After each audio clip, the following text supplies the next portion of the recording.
தேர்வர்கள் அனைவருக்கும் வணக்கம். நாள் 30/3/2025. இன்றைய வகுப்பில் நாம் பார்க்க போகிறது யாரை பற்றி அப்படின்னா, செந்தமிழே உயிரே நறுந்தேனே செயலினை மூச்சினை உனக்களித்தேனே நைந்தாயனில் நைந்து போகுமின் வாழ்வு நன்னிலை உனக்கெனில் எனக்கும் தான். இந்த கூற்றுக்கு சொந்தக்காரர் கிட்டத்தட்ட சொல்லணும் அப்படின்னா நாம் ஐஎன்எம் பீரியட்லேருந்து படிச்சிருப்போம், பாரதியாரை பற்றி படிச்சிருப்போம் இல்லையா. அவர்களுடைய வழித்தோன்றல்கள் அப்படின்னு சொல்லலாம். அதே நேரத்தில் பாரதிதாசனை மையப்படுத்திய கவிஞர்களும் நிறைய அதிகம். அந்த வகையில் அந்த வரலாற்று ரீதியாக பார்க்கும்போது ஒரு உணர்ச்சி மிகுந்த வார்த்தைக்கு சொந்தக்காரர். தமிழையும் சரி, அதே நேரத்தில் பொது உடைமை கருத்துக்களையும் சரி, பெண் விடுதலையை பற்றியும் சரி, சமுதாய கருத்துக்களையும் சரி, தன்னுடைய படைப்புகளின் மூலம் அதிகம் மக்களுக்கு கொண்டு சேர்த்த பெருமை அப்படின்றது இவருக்கு எப்போவுமே உண்டு. ஸோ அப்பேற்பட்ட ஒரு ஆளுமையை பற்றி தான் இந்த பகுதியில் நாம் பார்க்குறோம், சரிங்களா. ஸோ அவர் யார் அப்படின்றது தலைப்பு பார்த்து நமக்கே தெரிஞ்சிருக்கும். பாவேந்தர் பாரதிதாசன் அவர்களை பற்றி தான் இந்த பகுதியில் நாம் பார்க்க போகிறோம், சரிங்களா. ஸோ அடிப்படையாக நம்ம புத்தகத்தை பார்த்தோன்னே ஒரு கேள்வி எழுந்திருக்கும், பாவேந்தர் பாரதிதாசன் பற்றி இவ்வளவு அதிக தகவல்கள் நாம் படிக்கணுமா அப்படின்ற ஒரு கேள்வி நமக்கு எழுந்திருக்கும் இல்லையா. ஸோ ஒரே ஒரு விஷயந்தான், இது எல்லாமே ஒரு ஆளுமையை நம்ம பார்க்குறப்ப அவர் சம்மந்தப்பட்ட எல்லா விஷயங்களும் நமக்கு ஞாபகம் வந்துடணும் அப்படின்றதான் அடிப்படையான ஒரு கருத்தாக்கம் தேர்வை பொறுத்த மட்டுக்கும். அந்த வகையில் பாவேந்தரை பற்றி இந்தந்த விஷயங்கள்லாம் நம்முடைய நினைவில் நிச்சயமாக இருந்தே ஆகணும். அவர்களுடைய படைப்புகள்லையும் சரி, அந்த படைப்புகளில் இருக்கக்கூடிய சிறந்த மேற்கோள்களும் சரி, அதே நேரத்தில் அந்த படைப்புகள் சார்ந்து என்னென்ன நகர்வுகள் இந்த சமுதாயத்தில் மேற்கொள்ளப்பட்டிருக்கு அப்படின்றதும் சரி. ஒருவேளை அவர்களுடைய படைப்புகளை தற்காலத்தில் யாரும் எடுத்து இன்னொரு பெரிய படைப்பு உருவாக்கியிருக்கலாம் அது சார்ந்து இல்லையா. அப்போ இந்த மாதிரியான விஷயங்கள் எல்லாத்தையுமே நம்ம தெரிஞ்சு வச்சுக்கிட்டா தான் லிங்க் பண்ணி படிக்கிறதுக்கு ரொம்பவே சுலபமாக இருக்கும். அந்த வகையில் பாவேந்தர் பாரதிதாசன் பற்றி அடிப்படையாக என்னென்ன விஷயங்கள் நம்ம தெரிஞ்சுக்க போகிறோம் அப்படின்றத இந்த பகுதியில் பார்க்கலாம். இவருடைய இயற்பெயர் அப்படின்றது இங்கே எப்படி அடையாளப்படுத்தப்பட்டிருக்கு, கனக சுப்பு ரத்னம் அப்படின்றது தான் இல்லையா. ஸோ பாரதியாரின் மீது ஒரு மிகுந்த ஈர்ப்பு கொண்ட காரணத்தினால பாரதிதாசன் அப்படின்னு தன்னுடைய பெயரை கட்டமைச்சுக்கிட்டதா பார்க்குறோம். பெற்றோர் கனகசபை லக்ஷ்மி அம்மையார், ஊர் புதுச்சேரி, காலம் 29 ஏப்ரல் 1891 முதல் 21 ஏப்ரல் 1964. இவரது சிறப்பு பெயர்கள் அப்படின்னு அறியக்கூடியது புரட்சி கவிஞர். ஏன் புரட்சி கவிஞர் அப்படின்ற பெயர் வந்துச்சு அப்படின்னா, தன்னுடைய எழுத்துக்களில் அதை வெளிப்படுத்தியிருப்பார். தங்களுடைய படைப்புகளில் பெண் விடுதலை, பொது உடைமை, ஈக்குவாலிட்டி அப்படின்னு நம்ம சொல்லுவோம்ல, எல்லோருக்கும் எல்லாமும் கிடைத்திடல் வேண்டும் அப்படின்லாம் சொல்லியிருப்பார் இல்லையா. ஸோ அப்போ அந்த காலத்தில் இந்த மாதிரியான வார்த்தைகளை தன்னுடைய படைப்பில் முன்வைக்கிறதுக்கே ஒரு மிகப்பெரிய தைரியம் வேணும். அந்த வகையில் ஒரு மிகச்சிறந்த கவிஞராக இவர் அடையாளப்படுத்தப்படுகிறார். எப்படி புரட்சி கவிஞராக யார் கூற்றுறது, அறிஞர் அண்ணா அவர்கள் 1946 ஜூலை 29 அப்படின்னு நமக்கு கொடுத்துருக்குறாங்க. பாவேந்தர் அப்படின்ற ஒரு அடையாளம் யாரால் வழங்கப்படுகிறது, பெரியார், சரிங்களா. ஸோ அப்படியே வார்த்தையை பிரித்து பார்த்தா கொஞ்சம் அர்த்தமும் நமக்கு கிடச்சிரும். என்னது பானா, என்னது நம்ம பாடல், சரியா. ஸோ தமிழில் பா வகை அப்படின்னு நாம் படிக்கிறோம் இல்லையா. ஸோ அதை குறிக்கக்கூடியது அதனுடைய வேந்தர் அப்படின்னு சொல்கிறாங்க, சரிங்களா. ஸோ அப்போ அந்த அளவுக்கு ஆளுமை வாய்ந்த புலமை வாய்ந்த ஒரு மனிதராக சொல்கிறாங்க. புதுவை குயில், புதுவை கவிஞர் அப்படின்னு அடையாளப்படுத்தப்படுறாரு அவருடைய பிறப்பிடம் காரணமாக. பகுத்தறிவு கவிராயர் நம்ம படிச்சிருப்போம். இங்கே என்ன சொல்கிறாங்க, பகுத்தறிவு கவிஞர் அப்படின்னு சொல்கிறாங்க, சரிங்களா. ஸோ பகுத்தறிவு கவிஞராக பாரதிதாசன் அடையாளப்படுத்தப்படுகிறார். தமிழகத்தினுடைய ரசூல் கம்சதேவ் அப்படின்னு அடையாளப்படுத்தப்படுறாங்க. இயற்கை கவிஞர் அப்படின்னு சொல்கிறாங்க. என்ன இயற்கை கவிஞர் அப்படின்னா, அவருடைய பாடல்களில் பார்த்தீங்க அப்படின்னா இல்லறம் சார்ந்த கருத்துக்களும் சரி, மற்ற கருத்துக்களும் சரி, ஒரு வனத்தை சித்தரித்து நிறைய நேரங்களில் அவருடைய செய்யுள் கட்டமைக்கப்பட்டிருக்கும். அதற்கான எடுத்துக்காட்டுகளை நாம் உள்ள நிறைய பார்ப்போம். பள்ளி புத்தகம் சார்ந்தே நமக்கு எல்லா பாயிண்ட்ஸும் கொடுத்துருக்குறாங்க, சரிங்களா. அவருடைய படைப்புகள் அப்படின்னு பார்த்தோம் அப்படின்னா தமிழில் பழைய புத்தகத்தில் இதெல்லாமே நமக்கு இடம்பெற்றிருக்கும். குடும்ப விளக்கு, கற்ற பெண்களினுடைய சிறப்பை பேசக்கூடிய குடும்ப விளக்கு அப்படின்றது.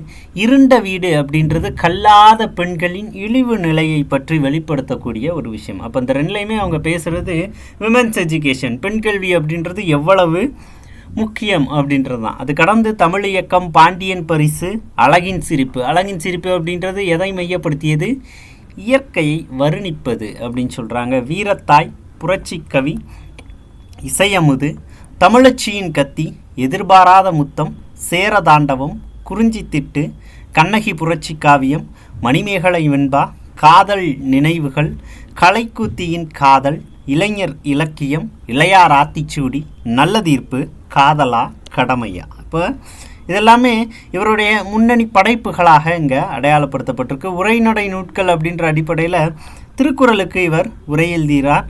சஞ்சீவி பர்வதத்தின் சாரல் அப்படின்னு பொது உடைமையை வலியுறுத்தக்கூடிய ஒரு படைப்பிற்கு உரை எழுதியிருக்கிறாங்க.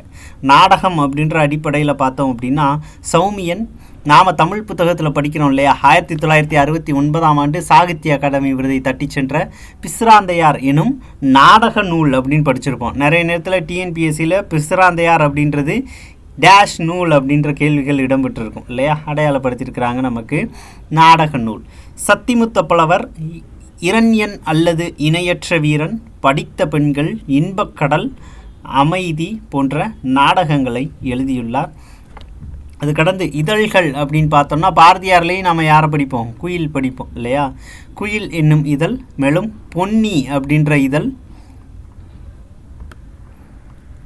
போன்ற இதழ்களில் பணியாற்றியிருக்கிறாங்க. இவர் சார்ந்த புகழுரைகள் அப்படின்னு பார்த்தோம் அப்படின்னா, அறிவு கோயிலை கட்டி அதில் நம்மை குடியேற்ற விரும்புகின்ற பேரறிஞன் அப்படின்னு புதுமை பித்தன் அவர்களால் புகழப்பட்டிருப்பார். பாரதிக்கு பிறகு தமிழகத்தில் ஒரு உண்மையான கவி அப்படின்னு கூபேரா அவர்கள் புகழ்ந்திருப்பாங்க. என்னன்னா, அந்த காலத்தில் நிறைய அடக்குமுறை அப்படின்றது இருந்துச்சு.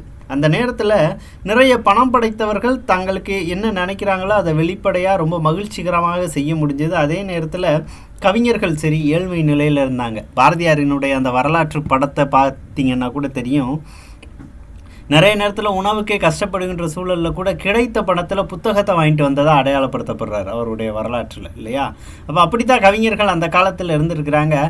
ஆனாலும் அவங்கக்கிட்ட ஒரு தைரியம் இருந்துச்சு இல்லையா, யாரையும் எதிர்த்து நிற்கக்கூடிய தைரியம். அதனால தான் பத்திரிகை தடை சட்டம், வாய்ப்பூட்டு சட்டம்லாம் தமிழ் தலைவர்கள் மீது போடப்பட்டது அப்படின்னு கூட சொல்லலாம். ஏன்னா இவங்களுடைய எழுத்து உணர்ச்சிகளை தூண்டி ஒருத்தனுடைய கோபத்தை வெளிக்கொண்டு வரக்கூடிய வல்லமை வாய்ந்ததாக இருந்துச்சு அப்படின்னு அடையாளப்படுத்தப்படுது. அப்பேற்பட்ட பாரதிக்கு பிறகு ஒரு உண்மையான கவிஞனை நான் இன்னைக்கு தான் பார்க்குறேன் அப்படின்னு கூபேரா அவர்கள் சொல்லியிருப்பாங்க. அவர் தம் பாடல்களை படிக்கின்ற அந்நியனும் தமிழனாகி விடுவான் அப்படின்னு சிதம்பர செட்டியார் அவர்கள் வர்ணிச்சிருப்பாங்க. அது கடந்து அவருடைய வாழ்க்கை வரலாறு என்னென்ன செயல்பாடுகள் இருந்துச்சு அப்படின்றத ஒரு குட்டி பாயிண்ட்டாக நமக்கு கொடுத்துருக்குறாங்க. ஜஸ்ட் ஒரு தடவை ரீட் பண்ணிடலாம். இது சார்ந்து லிங்க் பண்ணி நமக்கு கேள்விகள் இருக்கும், எந்தெந்த பகுதி அப்படின்றத நம்ம படிச்சுட்டு போகும்போதே அடையாளப்படுத்திடலாம். சரிங்களா. 16 வயதில் புதுவை அரசினர் கல்லூரியில் பேராசிரியராக பணியில் சேர்கிறார். பாரதியின் மீது கொண்ட பற்றின் காரணமாக தம்மை பாரதிதாசன் அப்படின்னு அடையாளப்படுத்திக்கிறாரு. தந்தை பெரியாரின் பகுத்தறிவு சிந்தனைகளை கவிதை வடிவில் தந்தவர் இவர். ரெண்டாவது, ரொம்ப வழக்கு மொழியில் கவிதை எழுதுவதில் வல்லவர் அப்படின்னு சொல்லலாம். சரிங்களா. ஃப்ரீ வேர்ஸ் அப்படின்னு படிப்போம் பாரதியாரை பற்றி படிக்கும்போது, கட்டற்ற கவிதை அப்படின்னு சொல்லுவாங்க. அதே மாதிரி தான் பாரதிதாசனுடைய படைப்புகள். எந்தெந்த மொழியில் புலமை மிக்கவராக இருந்தார் அப்படின்னு பாருங்கள். தமிழ், ஃப்ரெஞ்சு, ஆங்கிலம் 3 மொழியிலையுமே புலமை மிக்கவராக இருந்தார். இது பாரதியார் எடுத்துக்கிட்டோம் அப்படின்னா, யாமறிந்த மொழிகளிலே தமிழ் மொழி போல் இனிதாவது எங்கும் காணோம்னு எத்தனை மொழியை கற்றுக்கிட்டு சொல்லியிருப்பார். 9 மொழியை முழுமையாக கற்றுக்கிட்டு தமிழ் பெஸ்ட்டு அப்படின்னு சொல்லியிருப்பார். ஆனால் நாம் அப்படி இல்லை, இந்த மொழியுமே தெரியாமல் தமிழ் அப்படின்னு தூக்கி கொண்டாடுறோம். ஒருவேளை நம்ம தாய்மொழி பற்று அப்படின்னு சொல்லலாம். அதே நேரத்தில் எல்லா மொழியிலையுமே ஏதோ ஒரு சுவை இருக்குது அப்படின்றத ஒத்துக்கிட்டு தான் ஆகணும். அதனால தான் அந்த காலத்திலேயே நிறைய மொழி கற்றுக்கிறதுக்கு ஆர்வம் காமிச்சாங்க அப்படின்னு கூட சொல்லலாம். 9 மொழி தெரிஞ்சவராக பாரதியார் அடையாளப்படுத்தப்படுகிறார். பாவேந்தர் அவர்கள் தமிழ், பிரெஞ்சு, ஆங்கிலம் ஆகியவற்றில் புலமை மிக்கவர். ஏன் இது சொல்கிறோம் அப்படின்னா, மூவாவினுடைய கடிதங்கள்லாம் நீங்கள் படிச்சிருப்பீங்க. மற்ற மொழி கற்றுக்கிறதுனால அந்த மொழியில் இருக்கக்கூடிய சிறந்த படைப்புகளை நம்மளால் தமிழுக்கு கொண்டு வர முடியும் அப்படின்னு. அந்த வகையில் தான் பாவேந்தர் பாரதிதாசன் என்ன பண்ணியிருக்கிறாரு, ஃப்ரெஞ்சு மொழியில் இருந்த தொழிலாளர்களுக்கான அந்த வரையறையை தமிழில் மொழிபெயர்த்திருப்பார் அப்படின்னு அடையாளப்படுத்தப்படுது இல்லையா. ஸோ அப்போ அந்த மாதிரியான நிகழ்வுகள் எல்லாமே நிறைய தேடல்கள் மூலமாக தான் உருவாகும் அப்படின்னு சொல்லலாம். பாரதியின் வேண்டுகோளுக்கிணங்க இவர் பாடிய எங்கெங்கு காணினும் சக்தியடா என்ற பாடலை கேட்ட அவர் அக்கவிதையை தாமே ஸ்ரீ சுப்பிரமணிய பாரதியின் கவிதா மண்டலத்தைச் சேர்ந்த கனக சுப்புரத்தினம் எழுதியது என சுதேசமித்திரன் இதழுக்கு அனுப்பினார். யார் அனுப்புகிறா? பாரதியார் அனுப்பினார். அந்த அளவுக்கு ஒரு சிறந்த புலமை வாய்ந்தவர் பாவேந்தர் அப்படின்னு நமக்கு சொல்கிறாங்க. யாருக்கிட்ட இவர் தமிழ் கற்றுக்கிறாரு? பெரியசாமி அப்படின்றவங்க கிட்ட தமிழ் கற்றுக்கிறாங்க. அவருடைய உரைநடையும் கவிதை நடை கொண்டவை அப்படின்னு சொல்கிறாங்க. சாதாரணமாக எழுதக்கூடிய ஒரு கதையுமே கவிதை நடையில் இருக்குமா, ஆனால் அந்த கவிதை நடையும் எப்படி இருக்குமா, ஒரு சாமானியனால் புரிஞ்சிக்கக்கூடிய அளவில் தான் இருக்கும் அப்படின்னு சொல்லப்படுது. அந்த கவிதைகளில் எதை பற்றிலாம் பேசியிருக்கிறாரு அப்படின்னு கொடுத்துருக்குறாங்க. எதை பற்றி? பெண் கல்வி, கைம்பெண் மறுமணம், கைம்பெண்ணா என்ன, விதவை திருமணம் சொல்லுவாங்கள்ல, விதவைகளினுடைய மறுமணம், பொது உடைமை, பகுத்தறிவு முதலான புரட்சிகரமான கருத்துக்களை பாடியுள்ளார்.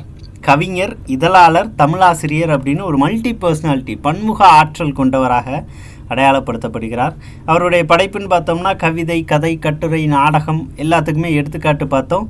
சாகித்ய அகாடமி வென்ற நாடக நூல் பிசிராந்தையார் அப்படின்னு பார்த்தோம் இல்லையா. ஸோ அறிவை விரிவு செய் அப்படின்னு சொல்கிறாங்க இல்லையா. ஸோ இது ஒரு கோட், நம்ம நிறைய இடங்களில் கேள்விப்படலாம். அதே நேரத்தில் தாராபாரதியினுடைய வரிகள்லாம் நம்ம படிச்சிருப்போம். சிந்தையை திண்ணையை இடித்து தெருவாக்கு, உன் சிந்தையை கொஞ்சம் விரிவாக்கு அப்படின்லாம் படிச்சிருப்போம் இல்லையா. ஸோ இவரும் அதே மாதிரி தான் பேசியிருப்பார். விசால பார்வையால் விழுங்கு மக்களை அப்படின்னு சொல்லியிருப்பார். அப்போ ஒரு அகன்ற பார்வை இருக்கணும், ஒரு புது உடைமை நோக்கம் இருக்கணும் அப்படின்னு சொல்லியிருப்பாங்க. இவர் இயற்றிய கவிதைகள் அனைத்தும் பாவேந்தர் பாரதிதாசன் கவிதைகள் அப்படின்ற பேரில் ஒரு மிகச்சிறந்த தொகுப்பாக வெளிவந்திருக்குது. இவருடைய படைப்புகளின் மூலமாக அடைந்த சிறப்பு என்ன அப்படின்னு பார்க்கலாம். வாழ்வினில் செம்மையை செய்பவள் நீயே என்ற இவரின் தமிழ் வாழ்த்து பாடலை புதுச்சேரி அரசு என்ன பண்ணியிருக்கிறாங்க, தமிழ்தாய் வாழ்த்தாக அங்கீகரிச்சிருக்கிறாங்க இல்லையா. இதில் தான் இடையில வரும், செந்தமிழே உயிரே நருந்தேனே செயலினை மூச்சினை உனக்களித்தேனே நைந்தாயனில் நைந்து போகும் என் வாழ்வு நன்னிலை உனக்கெனில் எனக்குந்தான் அப்படின்ட்டு. அப்போ தமிழ் தான் எல்லாம், அதனால தான் நான் வாழ்த்துக்கிட்டு இருக்கேன். இந்த நிலைமையில் இருக்கேன்னா அதுக்கு என் மொழி தான் காரணம் அப்படின்னு தன்னை மொழிக்கிட்ட ஒப்படைச்ச ஒரு மனிதர் அப்படின்னு சொல்லலாம். சரியா. அதனால தான் என்ன சொல்லியிருப்பாங்க, நாளை என் தாய்மொழி சாகுமானால் இன்றே நான் இறந்து விடுவேன் சொன்னது யார்? உருசி அறிஞர் ரசூல் ஹம்சதேவ் அப்படின்னு சொல்லுவாங்க. அப்போ அவரை மாதிரியே இவரும் சொல்லியிருப்பார் அப்படின்னு இந்த இடத்துல நமக்கு அடையாளப்படுத்தப்படுறாங்க. அப்போ இப்பேற்பட்ட மாமனிதருக்கு தமிழக அரசு எப்படி மரியாதை செலுத்தியிருக்கு? பாரதிதாசன் யூனிவர்சிட்டி எங்கே இருக்குது? திருச்சியில் இருக்குது இல்லையா. ஸோ திருச்சியில் பல்கலைக்கழகம் அமைச்சிருக்கிறாங்க. தடையேதுமில்லை இவர் நடையில் வாழை தண்டுக்கோ தடுக்கின்ற கணுக்கள் உண்டு அப்படின்னு சுரதா இவருடைய செயல்பாட்டை வர்ணிச்சிருப்பார். 1990ஆம் ஆண்டு தமிழக அரசு இவருடைய நூல்களை நாட்டுடைமை ஆக்குகிறது. அவரை பெருமைப்படுத்தும் விதமாக ஒவ்வொரு வருடமும் பாவேந்தர் விருது அப்படின்றது படைப்பாளிகளுக்கு வழங்கப்படுகிறது. பாரதியாரால் சுப்புரத்னம் ஒரு கவி என தமிழ் கூறும் நல்லுலகிற்கு அறிமுகம் செய்து வைக்கப்பட்டார் அப்படின்னு சொல்கிறாங்க. அப்போ ஒரு நல்ல கதாசிரியர்கிட்ட ஒரு சிறந்த கதாசிரியர் இம்ப்ரெஸ் ஆகணும் அப்படின்னா அவங்கக்கிட்ட கொடுக்கக்கூடிய கதை அப்படின்றது எவ்வளவு சிறந்ததாக இருக்கும். இப்போ பாரதியாரே வியந்து பார்க்கக்கூடிய ஒரு மனிதரை பாவேந்தர் இருந்தார்னா எப்பேற்பட்ட படைப்பாளியாக இருக்கணும். அதனால தான் என்ன சொல்லியிருக்கிறாரு, கனக சுப்புரத்னமும் ஒரு கவி அப்படின்னு சொல்லியிருக்கிறார். ஸோ பாவேந்தர் பாரதிதாசன் என்ன சொல்லியிருப்பாங்க, உலகம் உடுத்த உடுப்பாய் என்றார். அப்போ நீ சம்பாதிச்ச அப்படின்னா நீ மட்டும் வாழாத, எல்லாருக்கும் கொடு, உனக்கு கிடைச்சதை எல்லாத்துக்கும் பகிர்ந்து கொடு, அவன் சாப்பிட்டா நீ சாப்பிடு அப்படின்ற மாதிரியான ஒரு பொது நோக்கோடு தான் மனிதர்களை அணுகி இருக்கிறாங்க. அவர் எப்படிலாம் புகழப்பட்டிருப்பார். சிந்துக்கு தந்தை, செந்தமிழ் தேனி, புதிய அறம்பாட வந்த அறிஞன், மரம்பாட வந்த மறவன் இப்படின்னு பாரதிதாசன் பாரதியாரை புகழ்ந்திருப்பாங்க. நூற்குறிப்பில் நாம் படிக்கிறோம் இல்லையா, தமிழ் புக்கில் நூல் குறிப்புகளில் இதெல்லாமே இருக்கும். இலக்கியங்கள் வாயிலாக அவற்றை படைத்த கவிஞர்களை கூட ஒப்பிட்டு இருக்கிறார்கள் அப்படின்னு சொல்கிறாங்க. ஸோ அப்போ இருக்கக்கூடிய காலகட்டத்தில் இவருக்குன்னு ஒரு குழாமே இருந்துச்சு. அதாவது பாரதிதாசனுடைய நட்பு வட்டம் அப்படின்னு பார்த்தோம்னா ஒரு மிகச்சிறந்த கவிஞர்கள்லாம் இருந்தாங்க. அதில் அவருடைய காலத்தில் பார்த்திங்கன்னா மிகச்சிறந்த படைப்புகள் வெளிவந்துச்சு. சிறந்த கருத்துக்களை பேசக்கூடிய படைப்புகளாக அது இருந்துச்சு அப்படின்னு கூட சொல்லலாம். சரிங்களா. ஸோ அவருடைய சில எழுத்துக்கள் இங்கே அடையாளப்படுத்தப்படுது. கம்பனுடன் மில்டனையும் பாரதிதாசனுடன் வேர்ட்ஸ்வர்த்தையும் பேராசிரியர் மணவாளன் ஒப்பிட்டுள்ளார் அப்படின்னு சொல்கிறாங்க. அதாவது கம்பனையும் மில்டனையும் பாரதிதாசனையும் வேர்ட்ஸ்வர்த்தையும் ஒப்பிட்டு படைப்புகள் உருவாக்கப்பட்டிருக்கு. Epic heroism in Milton and Kambar, the exordium of Ramayana and Milton's paradise, Wordsworth and Bharathidasan போன்ற படைப்புகள் வெளிவந்திருக்கு அப்படின்னு சொல்லலாம். பாரதிதாசன் கால்சான்பர்க் ஓர் ஒப்பாய்வு என்ற நூலை முனைவர் சண்முக செல்வ கணபதி எழுதியுள்ளார். அப்போ தற்கால கவிஞர்கள் நிறைய இவருடைய பேப்பரை வச்சு தீசிஸே பண்ணியிருக்காங்க அப்படின்னு கூட சொல்லலாம். அந்த அளவுக்கு ஒரு தொலைநோக்கு பார்வையுடைய ஒரு கவிஞர் அப்படின்னு சொல்லலாம். பாரதியின் கருத்து படங்களை பற்றி பாரதிதாசன் எழுதும்போது, அந்த சித்திரம்தான் முதலில் என்னை அவர்தம் பரிவாரங்களின் பக்கமாக ஈர்த்தது, அந்த சித்திரம்தான் என்னை இன்னாரென்று எனக்கு கூறிற்று அப்படின்னு சொல்கிறார். அப்போ ஒரு படத்தை பார்க்குறேன், அதை பார்த்த உடனே எனக்கு கவிதைகள் நிறைய வருது, கருத்துக்கள் நிறைய வருது, வெளிப்படுத்தக்கூடிய தன்மை என்கிட்ட இருக்குது. ஆனால் அதை தூண்டி விட்டது இந்த படங்கள் தான். அந்த படம் என்னது? கார்ட்டூன். 12th தமிழ் புக்கில் நாம் படிக்கிறோம். அந்த கார்ட்டூனை வெளியிட்டது யார்? முதலில் செய்தித்தாள்களில் கேலி சித்திரங்களை வெளியிட்டது யார்? பாரதியார் தான். அதுக்குன்னு தனியாக ஒரு பத்திரிக்கையே நடத்தணும் அப்படின்னு ஆசைப்பட்டிருப்பார். பிற்காலத்தில் அது முடியாமல் போயிருக்கோம் அப்படின்னு சொல்லுவார். அப்போ அந்த கார்ட்டூனுக்கான அடிப்படை பாரதி. அந்த கார்ட்டூன் மூலமாக பெருங்கருத்துக்களை வெளியிட்டது பாவேந்தர் அப்படின்னு கூட சொல்லலாம். 1946 தமிழில் முதலாக அமைதி என்னும் தலைப்பில் உரையாடல் இல்லாத ஒரு மௌன நாடகம் அப்படின்றது வெளியிடப்பட்டது. எப்போ? 1946. இந்நாடகம் 16 காட்சிகளை கொண்டது. பாரதிதாசன் பரம்பரை என்றொரு கவிஞர் பரம்பரையே அவர் காலத்தில் உருவானது. LCU அப்படின்னு சொல்லுவோம்ல, அதே மாதிரி அந்த காலத்தில் பாரதியாரனுடைய அந்த சர்க்கிள் அப்படின்றது பெரிய பரபரப்பாக பேசப்பட்டுச்சு. பெரிய ஆளுமைகள்லாம் நிறைந்தவர்களாக இருந்தார்கள். தமிழ் மொழியிடத்தும் தமிழ் மக்களிடத்தும் ஆறாத அன்பு பூண்டவர் தமிழ்நாட்டின் ரசூல் கம்சதேவ் என்று பாராட்டப்படுகிறார் அப்படின்னு சொல்கிறாங்க. சுப்பிரமணிய பாரதியின் கவிதா மண்டலத்தை சார்ந்த சுப்புரத்னம் என்று பாரதியார் இவரை ஏற்றதும், இவர் தம்மை பாரதிதாசன் என்று அழைத்து கொண்டதும், இவரை பின்தொடர்ந்த கவிஞர்கள் பாரதிதாசன் பரம்பரை என்று பெயர் பெற்றதும், அவர்களுள் தம்மை வாணிதாசன், கம்பதாசன், சுப்புரத்னதாசன் என்று இவ்வகையான புனைப்பெயர்கள் கொண்டதும் தமிழ் வரலாற்றில் குறிப்பிடத்தகும் நிகழ்வுகளாகும். அப்போ குழந்தை இலக்கியம் போன்ற படைப்புகள் எல்லாம் கொடுத்தது யார்? வாணிதாசன். கம்பதாசனை நாம் பார்க்குறோம். சுரதா காடு அப்படின்ற ஒரு பகுதி நாம் தமிழ் புத்தகத்தில் படிக்கிறோம். இப்போ இப்பேற்பட்ட படைப்புகளெல்லாம் கொடுத்த கவிஞர்கள்லாம் யார்? பாவேந்தர் பாரதிதாசனுடைய சமகாலத்தவர் அப்படின்னு சொல்கிறாங்க. 90க்கும் மேலான நூல்களை இயற்றியுள்ளார் அப்படின்னு சொல்கிறாங்க. 1918 இவருக்கு மகாகவி பாரதியாருடன் நெருங்கிய பழக்கம் ஏற்பட்டது. அதனால் தன் பெயரை பாரதிதாசன் என்று அடையாளப்படுத்துகிறாரு. 1909 முதல் 46 வரை புதுச்சேரி மாநிலத்தில் ஒரு தமிழாசிரியராக பணியாற்றிய இவர் 1946 8/11/1946 ரிட்டையர்மெண்ட் வாங்குகிறாங்க. இவருடைய கவிதைகளானதை 4 தொகுதிகளாக வெளிவருகிறது. அது கடந்து பாண்டியன் பரிசு, குடும்ப விளக்கு, இருண்ட வீடு, புரட்சி கவி போன்ற படைப்புகள் மிகப்பெரிய அளவில் பேசப்பட்டுச்சு அப்படின்னு சொல்லலாம். அதே நேரத்தில் இதழ் பெண் பாரதிதாசன் கவிதைகள் முதல் தொகுதியில் பத்திரிகை பெண் என்னும் தலைப்பில் உள்ளதாகும். இத்தொகுதி முதலாக 1938 வெளிவந்தது. இது கடந்து பார்த்திங்கன்னா இவர் சார்ந்த அந்த காலத்தில் இருக்கக்கூடிய கவிஞர்கள் பரவலாக பேசப்பட்டனர். அந்த குலாம் அப்படின்றதே பார்த்தீங்க அப்படின்னா மிகச்சிறந்த புரட்சிகரமான கருத்துக்களை வெளிக்கொடுக்கக்கூடிய கவிஞர்கள் நிறைந்ததாக இருந்துச்சு அப்படின்னு சொல்லலாம். ஸோ அதில் ஒரு ஆள் தான் யார்? சுரதா அவர்கள். இவருடைய இயற்பெயர் ராசகோபாலன். பாரதிதாசன் மீது மிக சிறந்த நண்பர், மிகுந்த பற்று கொண்டவராக அடையாளப்படுத்தப்படுகிறார். மற்ற விஷயங்கள்லாம் ஏற்கனவே நமக்கு கொடுத்தது தான். அது கடந்து 1954 புதுச்சேரி சட்ட உறுப்பினராக தன்னை நிலைநிறுத்துகிறார். இவரது நூல்கள் பிரெஞ்சு மொழியிலும் மொழிபெயர்க்கப்பட்டுள்ளது அப்படின்னு சொல்கிறாங்க. அது கடந்து அதிகமாக பேசக்கூடியது அப்படின்ற அடிப்படையில் எந்த படைப்பை சொல்கிறாங்க?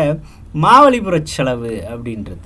அது என்ன மாவலிபுரச் செலவு அப்படின்னா, இப்போ இருக்கக்கூடிய அந்த கூவமாறு இருக்குல்ல, மனிதர்களே நெருங்க முடியாத, அணுக முடியாத கூவமாறு ஒரு காலத்தில் தோணியில் அதில் பயணம் பண்ணக்கூடிய ஒரு சூழல் இருந்துச்சு. அந்த பயணத்தை மேற்கொண்ட குறிப்புகள் பாரதிதாசனுடைய வரிகளில் இருந்துச்சு அப்படின்னு சொல்கிறாங்க. அது யாரெல்லாம் அப்படின்னு பார்த்தோம்னா, வள்ளல் பச்சையப்பர் கூவம் நதிக்கரையில் குளித்து விட்டு அருகில் உள்ள கோவிலில் வழிபட்டதாக குறிப்பொன்று அவரது நாட்குறிப்பில் உள்ளது. பாரதிதாசன் பக்கிங்காம் கால்வாயில் மயிலை சீனி வெங்கடசாமி, தோழர் ஜீவானந்தம் உள்ளிட்ட நண்பர்களுடன் படகு பயணம் செய்திருக்கிறார் அப்படின்னு சொல்கிறாங்க. அதை அவர் பயணித்தது மட்டுமல்லாமல் தன்னுடைய படைப்பிலுமே பதிவு செஞ்சிருக்கிறார் அப்படின்னு சொல்கிறாங்க. எப்படி பதிவு செஞ்சிருக்கிறாரு? சென்னையிலே ஒரு வாய்க்கால் புதுச்சேரி நகர்வரை நீளும் அன்னதில் தோணிகள் ஓடும் எழில் அன்னம் மிதப்பது போல எண்ணருந்தோழரும் நானும் ஒன்றில் ஏறி அமர்ந்திட்ட பின்பு சென்னையை விட்டது தோணி பின்பு தீவிரப்பட்டது வேகம் அப்படின்ட்டு இருக்கிறாங்க. அதுக்கு தலைப்பு எப்படி கொடுத்துருக்குறாங்க? மாவலிபுரச் செலவு அப்படின்னு தலைப்பு கொடுத்துருக்குறாங்க. அப்போ இந்த காலகட்டத்தில் அந்த ஒரு வரிகளை படிக்கும்போது அப்படியே அதிலெல்லாம் ட்ராவல் பண்ணாங்களா அப்படின்ற மாதிரி இருக்கும் இல்லையா? ஸோ அது கடந்து அடுத்து நம்ம கொடுத்துருக்கிறது பாரதிதாசனுடைய காலம். இந்த பகுதியில் முழுக்க முழுக்க எதை பற்றி பேசியிருப்பாங்க அப்படின்னா, அவர் பொது உடைமை பற்றியும் தன் மொழிப்பற்றை பற்றியும் முழுமையாக வெளிப்படுத்தி இருக்கிறாரு. அது சார்ந்த படைப்புகள் தான் வந்துச்சு அப்படின்றத தான் சொல்லியிருப்பாங்க. இவர் சாதி ஒழிப்பு, பெண் விடுதலை, தமிழ் வளர்ச்சி, மூட பழக்க வழக்கங்களை ஒழித்தல் முதலான கருத்துக்களுக்கு முக்கியத்துவம் கொடுத்தவர். இந்த மாதிரி எந்தெந்த கருத்துக்களுக்கு முக்கியத்துவம் கொடுத்துருக்கிறாரு, என்னென்ன இலக்கிய வடிவங்களில் தன்னுடைய படைப்புகளை படைச்சிருக்கிறாரு அப்படின்றது தான் இந்த பகுதி முழுக்க நமக்கு கொடுத்துருக்குறாங்க. இது கடந்து அதிகமாக கேள்விகளாக பார்க்கப்பட்ட விஷயத்தை தான் நாம் அடுத்து பார்க்குறோம். என்னது? இவருடைய படைப்புகளில் இருக்கக்கூடிய சில முக்கியமான மேற்கோள்கள். மேடையில் பேச சொன்னால் இதில் சொல்லாமல் விட்ட வார்த்தைகளே கிடையாது அப்படின்னு கூட சொல்லலாம். அந்த அளவுக்கு ஒரு ஈர்ப்புக்குரிய எழுத்துக்கு சொந்தக்காரன் பாவேந்தர் அப்படின்னு கூட சொல்லலாம் இல்லையா? ஸோ அந்த மேற்கோள்களில் மிக முக்கியமான வரி முதல்ல இருக்குது. எங்கள் பகைவர் எங்கோ மறைந்தார், இங்குள்ள தமிழர்கள் ஒன்றாதல் கண்டே அப்படின்னு யூனிட்டி, ஒற்றுமையை பற்றி ஒரு மிகச்சிறந்த 2 வரிகளில் வெளிப்படுத்தியிருப்பார். அடுத்து பாருங்கள், நீலவான் ஆடைக்குள் உடல் மறைத்து நிலாவென்று காட்டுகின்றாய் ஒளிமுகத்தை, கோலம் முழுவதும் காட்டிவிட்டால் காதற் கொள்ளையிலே இவ்வுலகம் சாகுமோ அப்படின்னு நிலவை பற்றி ஒரு வரிகள் எழுதியிருப்பார். இது பார்த்தீங்க அப்படின்னா பின்னாடி நமக்கு இந்த செய்யுள் முழுக்க வரும். சரிங்களா? ஒரு மன்னனுடைய மகளுக்கு கவிதை எழுதுவதற்கு பயிற்சி அளிக்கிறதுக்காக ஒருத்தரை ஏற்பாடு பண்ணுறாங்க. அப்போ அவங்க 2 பேருக்கும் இடையில் நடக்கக்கூடிய அந்த உரையாடலாக இது நமக்கு அமைஞ்சிருக்கும். பின்னாடி நாம் இதை முழுசாக பார்க்க போகிறோம். அடுத்து பாருங்கள், இருட்டறையில் உள்ளதடா உலகம் அப்படின்னு சொல்லியிருப்பார். அது என்ன இருட்டறையில் உள்ளதடா உலகம்னா, அடுத்த வரி சொல்லியிருப்பார், ஜாதி இருக்குன்னு சொல்கிறவனும் இங்கே தான் இருக்கிறான், மத தலைவர்களும் இங்கே தான் இருக்கிறான், அதனால தான் என்ன சொல்கிறாரு, இருட்டறையில் உள்ளதடா இந்த உலகம் அப்படின்னு சொல்கிறார். சரிங்களா? கொஞ்சம் ஒப்பிட்டே படிச்சிடலாம் இதெல்லாமே. பாரதியாரினுடைய வரிகள் பார்த்தீங்க அப்படின்னா, தனி ஒருவனுக்கு உணவில்லை எனில் ஜெகத்தினை அழித்திடுவோம் அப்படின்ட்டுருப்பார். ஒருத்தனுக்கு சாப்பாடு இல்லைன்னா உலகத்தை அழிச்சிடணும்டா, அப்படி ஒரு உலகம் தேவையே இல்லை அப்படின்ட்டுருப்பார். இவர் என்ன சொல்லியிருக்கிறாரு, எளிமையினால் ஒரு தமிழன் படிப்புள்ள என்றால் இங்குள்ள எல்லோரும் நானிடவும் வேண்டும் அப்படின்னு சொல்லியிருக்கிறாரு. ஒருத்தன் வறுமையில் படிக்காமல் இருக்கிறான்னா படித்து சம்பாதிச்சு நல்லா இருக்கிற நீலாம் வெட்கப்படணும் அப்படின்னு சொல்லியிருப்பார். ஸோ இதுதான் என்னது, பொது உடைமை கருத்துக்கள். எளிமையினால் ஒரு தமிழன் படிப்பில்லை என்றால் இங்குள்ள எல்லோரும் நானிட வேண்டும் அப்படின்னு சொல்லியிருப்பார். வாழ்வின் செம்மையை செய்பவள் நீயே அப்படின்னு தமிழ்த்தாயை பேசியிருப்பாங்க. கல்லாரை காணுங்கால் கல்வி நல்கா கசடற்கு தூக்குமரம் அங்கே உண்டாம் அப்படின்னு கல்வியினுடைய பெருமை, கற்றவரினுடைய சிறப்பு, இந்த 2ஐயும் பற்றி பேசியிருக்கிறாங்க. எல்லாருக்கும் எல்லாம் என்று இருப்பதான இடம் நோக்கி நகர்கின்றது இந்த வையம் அப்படின்னு பொது உடைமை கருத்தையும் பேசக்கூடிய படைப்புகளுக்கு சொந்தக்காரர். தமிழுக்கு அமுதென்று பேர், அந்த தமிழின்ப தமிழ் எங்கள் உயிருக்கு நேர் அப்படின்னு செய்யுள் வரிகள் நம்ம புத்தகத்தில் படிக்கணும் இல்லையா? அப்படி தமிழை சிறப்பிச்சிருப்பாங்க. புதியதொரு உலகு செய்வோம், கெட்ட போரிடும் உலகத்தை வேரோடு சாய்ப்போம் அப்படின்னு ஒற்றுமையை பேசியிருப்பாங்க. தேனக்கும் தமிழே நீ கனி நான் கிளி வேறென்ன வேண்டும் இனி அப்படின்னு பேசியிருப்பாங்க. அப்போ தமிழை ஒப்பிட்டு தான் பேசியிருப்பாங்க. தமிழை காதலியாக கூட உருவகப்படுத்தி நிறைய சொற்கள் இந்த பகுதியில் இடம்பெற்றிருக்கும். கண்ணல் பொருள் தரும் தமிழே நீ ஓர் பூக்காடு நான் ஓர் தும்பி. ஸோ அப்போ அந்த தேனை பருகக்கூடிய ஒரு வண்டாக, தும்பினா என்னது, வண்டாக நான் இருக்கிறேன் அப்படின்னு சொல்கிறாங்க. தமிழுக்கு தொண்டு செய்வோன் சாவதில்லை, தமிழை பழித்தவனை தாய் தடுத்தாலும் விடாதே அப்படின்ட்டுருக்கான். அப்போ அந்தளவுக்கு மொழியின் மீது ஒரு ஈர்ப்பு கொண்ட மனிதராக இவர் அடையாளப்படுத்தப்படுகிறார். காரிருள் அகத்தில் நல்ல கதிரொலி நீதான், பேரறிவாளர் நெஞ்சில் பிறந்த பத்திரிகை பெண்ணே அப்படின்னு புகழ்ந்திருக்கிறாரு. எங்கள் வாழ்வும் எங்கள் வளமும் மங்காத தமிழென்று சங்கே முழங்கு அப்படின்னு இருக்கிறார். அப்போ தமிழ் போல் வாழ்க அப்படின்னு ஆசீர்வாதம் பண்ணுவாங்கல்ல, அதை தான் என்ன சொல்கிறாங்க, மங்காத தமிழ் என்னைக்கும் அழிக்க முடியாது, மங்கியே போவாது, எப்போவுமே சுடர் விட்டு ஒளிரும் தமிழ் அப்படின்னு சொல்லியிருக்கிறாங்க. உணர்வை வளர்ப்பது தமிழே, நல்லதொரு குடும்பம் பல்கலைக்கழகம் அப்படின்னு சொல்லியிருப்பார். தமிழன் உயிர் என்பேன் அப்படின்னு சொல்லியிருப்பார். இது கடந்து மிக முக்கியமான வரி கடைசியாக பார்த்தீங்க அப்படின்னா, தெள்ளு தமிழ்நடை சின்னஞ்சிறிய 2 அடிகள். எதை பற்றி பேசியிருப்பார்? தெல்லிய தமிழ்நடை இருக்குதான், சின்னஞ்சிறிய 2 அடி இருக்குதான், அல்லுதொருஞ்சுவை உள்ளதொரும் உணர்வதாம் வண்ணம் வள்ளுவனை பெற்றதால் பெற்றதே புகழ் வையகமே அப்படின்றார். அப்போ வள்ளுவத்தை பெருமிதப்படுத்தி இப்பேற்பட்ட படைப்பை கொடுத்த வள்ளுவரை பெருமிதப்படுத்தி எழுதப்பட்ட வரிகள் தான் இது அப்படின்னு நம்ம அடையாளப்படுத்திக்கலாம். இணையில்லை முப்பாலுக்கு இந்நிலத்தை அப்படின்னு முப்பால் அப்படின்னு அடையாளப்படுத்துறது எதுதான்? திருக்குறளைத்தான். எளிய நடையில் தமிழ்நூல் எழுதிடவும் வேண்டும், உறுதி ஒன்றே சமூகம் என்று எண்ணார்க்கு இறுதி அப்படின்றார். அப்போ படைப்புகள் நிறைய தமிழில் வரணும், அதைத்தான் நம்ம அடுத்த கட்டத்துக்கு போகிறதுக்குண்டான அடிப்படையான விஷயம் அப்படின்னு சொல்லியிருக்கிறாரு. கல்வியில்லா பெண்களை என்ன சொல்லியிருக்கிறாரு? கலர் நிலம் அப்படிங்கிறார். ஒன்றுத்துக்குமே உதவாது. இப்போ பெண் கல்வி அப்படின்றது முக்கியம், வீட்டுக்குள்ளே அடைபட்டு கிடைக்காதீங்க அப்படின்னு சொல்லியிருப்பார். அதைத்தான் எப்படி வெளிப்படுத்தியிருக்கிறாரு? பெண்ணெனில் பேதை என்ற எண்ணம் இந்த நாட்டில் இருக்கும் வரைக்கும் உருப்படல் என்பது சரிப்படலாகாது அப்படின்னு சொல்லியிருப்பார் இல்லையா? ஸோ அப்போ பெண்ணா அவளுக்கு எதுவுமே தெரியாது அப்படின்ற ஒரு கண்ணோட்டம் இருக்கக்கூடாது அப்படின்றது தான். பெண் அடிமை தீரு மட்டும் பேசும் திருநாட்டில் மண்ணடிமை தீர்ந்து வருதல் முயல் கொம்பே அப்படின்றார். அதான் முயற்கொம்பே அப்படின்னு சொல்லி நமக்கு கொடுத்துருக்குறாங்க. அடுத்து பாருங்கள், விசால பார்வையால் விழுங்கு மக்களை மானுட சமுத்திரம் நான் என்று கூவு புவியை நடத்து பொதுவில் நடத்து அப்படின்னு சொல்லியிருப்பார். அப்போ இந்த விசால பார்வையால் விழுங்கு மக்களை அப்படின்றது எதை பற்றி தான் பேசுது? ஒரு பொது உடைமை கருத்து. எந்த ஒரு விஷயம் செய்தாலும் சரி சமூக நோக்கு அப்படின்றது இருக்கணும் அப்படின்றத தன்னுடைய படைப்புகளின் மூலமாக வெளிப்படுத்தியிருப்பார். அடுத்து பாருங்கள், பொங்கியும் பொழிந்தும் நீண்ட புதுப்பிடர் மயிர்ச்சிலிருக்கும் சிங்கமே வான வீதி திகுதிகு என எரிக்கும் மங்காத தணற்பிளம்பே மாணிக்க குன்றே தீர்ந்த தங்கத்தின் தட்டே வானத்தகழியிற் பெருவிளக்கே கடலிலே கோடி கோடி கதிர்கைகள் ஊன்றுகின்றாய் நெடுவானில் கோடி கோடி நிறைசுடர் கைகள் நீட்டி இடைப்படும் மலையோ காடோ இல்லமோ பொய்கை யாரோ அடங்க நின்னொளி அளாவ அமைந்தனை பருதி வாழி அப்படின்னு யாரை பற்றி பேசுகிறாரு? கதிரவன் இந்திரனை பற்றி பேசுகிறாரு அப்படின்னு சொல்லலாம். அடுத்து பாருங்க, எத்தனை பெரிய வானம் எண்ணிப்பார் உனையும் நீயே இத்தரை கொய்யா பிஞ்சு அதில் நீ சிற்றெரும்பு அப்படின்னு சொல்கிறார். அத்தனை பேரும் மெய்யாய் அப்படித்தானே மானே பித்தேரி மேல்கீழ் என்று மக்கள் தான் பேசுதல் என்னே அப்படின்ட்டு இவ்வளவு பெரிய உலகத்தில் நீ ஒரு சின்ன எறும்பு மாதிரி தான். அதனால் எக்காரணத்துக்கண்ணும் செருக்க உன்னோட தலையில் ஏற்றிக்காத. அதே நேரத்தில் இந்த பாவப்பட்ட மக்கள் மத்தியில் பொறாமை நிறைந்த மக்களுக்கு மத்தியில் நீ ஒரு சாதாரண ஆளும் கிடையாது, எழுந்து ஓடு அப்படின்னும் சொல்லியிருப்பார். அடுத்த 4 வரிகள் நாம் நிறைய நேரங்களில் நிறைய இடங்களில் கேட்டிருக்கக்கூடிய வரி தான். என்ன சொல்கிறாங்க? தொண்டு செய்து பழுத்த பழம் தூய தாடி மார்பில் விழும் மண்டை சுரப்பை உலகுதொழும் மணக்குகையில் சிறுத்த எழும் அப்படின்னு யாரை பற்றி சொல்லியிருப்பார்? பெரியார்.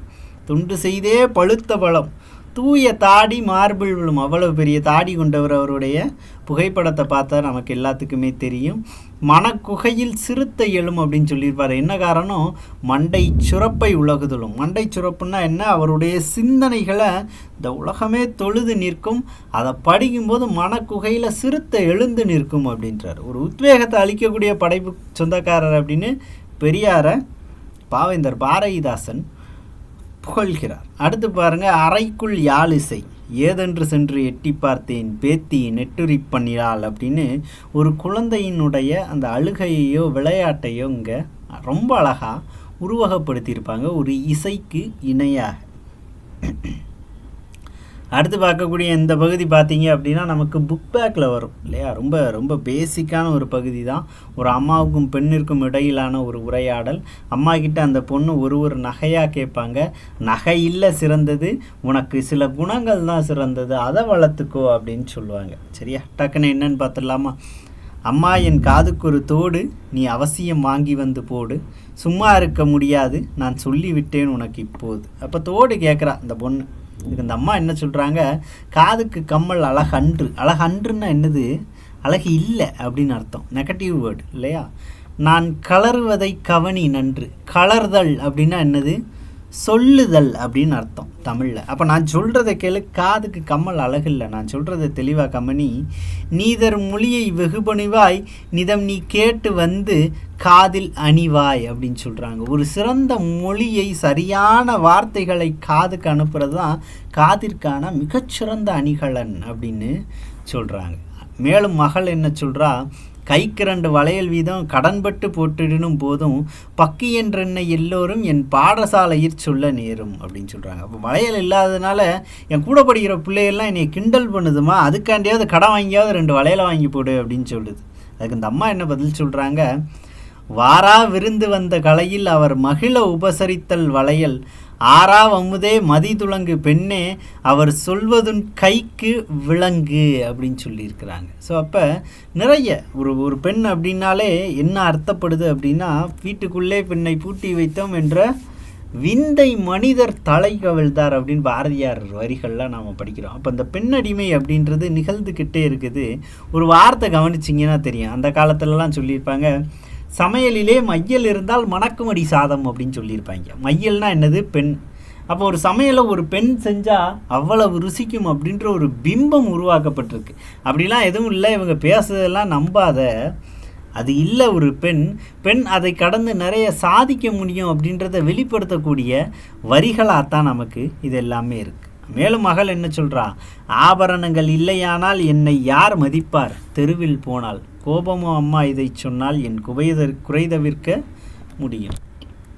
ஒரு நகை இல்லைன்னா ஒரு பொம்பளை பிள்ளைய யார் மதிப்பா அப்படின்னு கேட்குறா. அதுக்கு அந்த அம்மா என்ன சொல்கிறாங்க, கற்பது பெண்களுக்கு ஆபரணம். கற்பது தான் என்னது, பெண்களுக்கு ஆபரணம். கெம்பு கல் வைத்த நகை தீராத ரணம். நிறைய நகையை போட்டு போனால் அது உனக்கு தான் பிரச்சனை, எப்போ யாரும் வந்து எடுத்துகிட்டு போவான்னு தெரியாது. ஆனால் நீ நல்ல கல்வியை உங்ககிட்ட வச்சுருந்தனா உங்ககிட்ட இருந்து அதை யாராலையும் திருட முடியாது. கற்ற பெண்களை இந்த நாடு தன் கண்ணில் ஒற்றி கொள்ளும் அன்போடு அப்படின்ற. அப்போ கற்றவளுக்கு இருக்கக்கூடிய மரியாதை இந்த நாட்டில் வேறு யாருக்கும் கிடையாது அப்படின்றாங்க. அப்போ இந்த மாதிரி ஒரு தாய் கல்வியின் சிறப்பை தன் மகளுக்கு சொல்லக்கூடிய ஒரு செய்யுளாக இந்த பகுதி நமக்கு இருக்கும். அது சிறந்து அடுத்து பாருங்கள், ஒரு எடுத்துக்காட்டாக இதை சொல்லியிருப்பாங்க. இட்டதோடு தாமரைப்பூ இதழ் விரித்திருத்தல் போல வட்டமாய் புறாக்கள் கூடி இறையினும். அப்போ புறாக்கள் உட்கார்ந்துருக்கிறது இந்த தாமரை இதழ் விரிஞ்சு இருக்கிற மாதிரி இருக்குது அப்படின்னு சொல்லியிருக்கிறாங்க. அது கடந்து ஒரு படைப்பு எப்படி இருக்கணுமா, எளிய நடையில் தமிழ் நூல் எளிதிடவும் வேண்டும், இலக்கண நூல் புதிதாக இயற்றுதலும் வேண்டும், வெளியுலகில் சிந்தனையில் புதிதாக விளைந்துள்ள எவற்றினுக்கும் பெயர்கள் எல்லாம் கண்டு தெளிவுறுத்தும் படங்களோடு சுவடியெல்லாம் செய்து செந்தமிழை செழுந்தமிழாய் செய்வதும் வேண்டும் அப்படின்றாங்க. அப்போ புதுசாக என்னன்னாலும் கண்டுபிடிக்கணும். ஆர்டிஃபிஷியல் இன்டெலிஜென்ஸ் அப்படின்னு சொல்கிறோம், தமிழில் என்ன, செயற்கை நுண்ணறிவு. கண்டுபிடிப்பு என்னன்னாலும் இருக்கட்டும், அதுக்கு பேர் வைக்கிறவாது தமிழன்ட்ட வளமான சொற்கள் இருக்கணும் அப்படின்னு சொல்கிறார். அடுத்து பாருங்கள், ஒரு பொது உடைமை பேசக்கூடிய ஒன்று காஞ்சி அப்படின்னு சொல்லுவோம், நிலையாமை அப்படின்னு சொல்லுவோம் இல்லையா. நம்மளில் நிறைய பேர் பார்த்தீங்க அப்படின்னா குரூப் 4 தேர்வுக்கு தயாராகிக்கிட்டு இருப்போம். 2 பேர் சேர்ந்து குரூப் 4 தேர்வுக்கு தயாராகிக்கிட்டு இருக்கிறோம். ஒருத்தர் குரூப் 4 கிடச்சிருச்சு, இன்னொருத்தருக்கு கிடைக்கல அப்படின்னு வச்சுக்கோங்க. அந்த நேரத்தில் அந்த கிடைக்காத ஒரு நபரினுடைய மனநிலை என்னவாக இருக்கும்? சரி, அது அவர் பாசிட்டிவாக எடுத்துகிட்டு அடுத்த ஒரு 6 மாத காலங்களுக்குள்ளே அதுக்கு அடுத்து வந்த குரூப் 2ல் ஒரு நல்ல தகுதியான ஒரு இடத்துக்கு போயிட்டார். இப்போ அந்த குரூப் 4ல் போனார்ல, அவருடைய மனநிலை என்னவாக இருக்கும்? அப்போ எதுவுமே நிலை கிடையாது. இன்னைக்கு இருக்கிற சூழ்நிலை அடுத்த 6 மாதத்துலன்னு இல்லை, அடுத்த நொடியே மாறிடும். அதை வெளிப்படுத்தக்கூடிய ஒரு சிறந்த படைப்பு தான் இது. என்ன சொல்கிறாங்க, ஓடப்பர் ஆயிருக்கும் ஏழையப்பர் உதயப்பர் ஆகிவிட்டால் ஓர் நொடிக்குள் ஓடப்பர் உயரப்பர் எல்லாம் மாறி ஒப்பப்பர் ஆகிவிடுவார் உணரப்பா நீ. இந்த ஓடப்பர்னு சொல்கிறது ஏழை நிலையில் இருப்பவங்க, உதயப்பர் அப்படின்னு சொல்கிறவங்க உயர்ந்த நிலையில் இருக்கிறவங்க இல்லையா. ஒரு நொடியில் இதெல்லாம் மாற வல்லது, அதனால் இதெல்லாம் நிலைச்சிருக்கக்கூடியது இல்லை. அதனால் இதை வச்சுட்டு நீங்கள் ஆடாதீங்க, இதுவும் எங்கள் நிலை கிடையாது அப்படின்னு சொல்கிறாங்க. பாடாத தேனி பசியாத நல் வயிறு பார்த்ததுண்டோ அப்படின்றார் புரட்சி கவிஞர் பாவேந்தர் பாரதிதாசன் தமிழின் பழஞ்சிறப்பினை பெருமிதம் பொங்க பின்வருமாறு பாடுகிறார். இப்போ தமிழினுடைய சிறப்பு அப்படின்னு எதை சொல்கிறாரு? திங்களோடும் செலும்பருதி தன்னோடும் விண்ணோடும் உடுக்களோடும் மங்குன் கடல் இவற்றோடும் பிறந்த தமிழுடன் பிறந்தோம் நாங்கள் அப்படின்றார். அப்போ கடல் எப்போ உருவாச்சுன்னு யாருக்காவது தெரியுமா? தெரியாது. அப்போவே தமிழ் வந்துருச்சுரா அப்படின்னு பாவேந்தர் பாரதிதாசன் அவர்கள் தெரிவிக்கிறார். பாரதியார் சொல்லுவார், என்று பிறந்தவனல் என்று தெரியாத இயல்பு நலாம் எங்கள் தாய் அப்படின்னு சொல்லுவார் தமிழ். அப்போ தமிழ் முன்னாடிருந்தே வந்துருச்சு அப்படின்னு சொல்கிறாங்க இல்லையா? பண்டை நலம் புதுப்புலமை பழம்பெருமை அத்தனையும் படைப்பாய் இந்நாள் தொண்டு செய்வாய் தமிழுக்கு துறைதோறும் துறைதோறும் துடித்தெழுந்தே அப்படின்னு எல்லா துறையில் இருக்கவனும் தமிழுக்கு யோசிக்கணும். தமிழுக்கு நான் என்னை பெற்ற மண்ணுக்கு என் தாய்மொழிக்கு நான் என்ன செய்ய போகிறேன் அப்படின்ற ஒரு கேள்வியை முன்னாடி வச்சுக்கிட்டே இருக்கணும் அப்படின்னு சொல்கிறாங்க.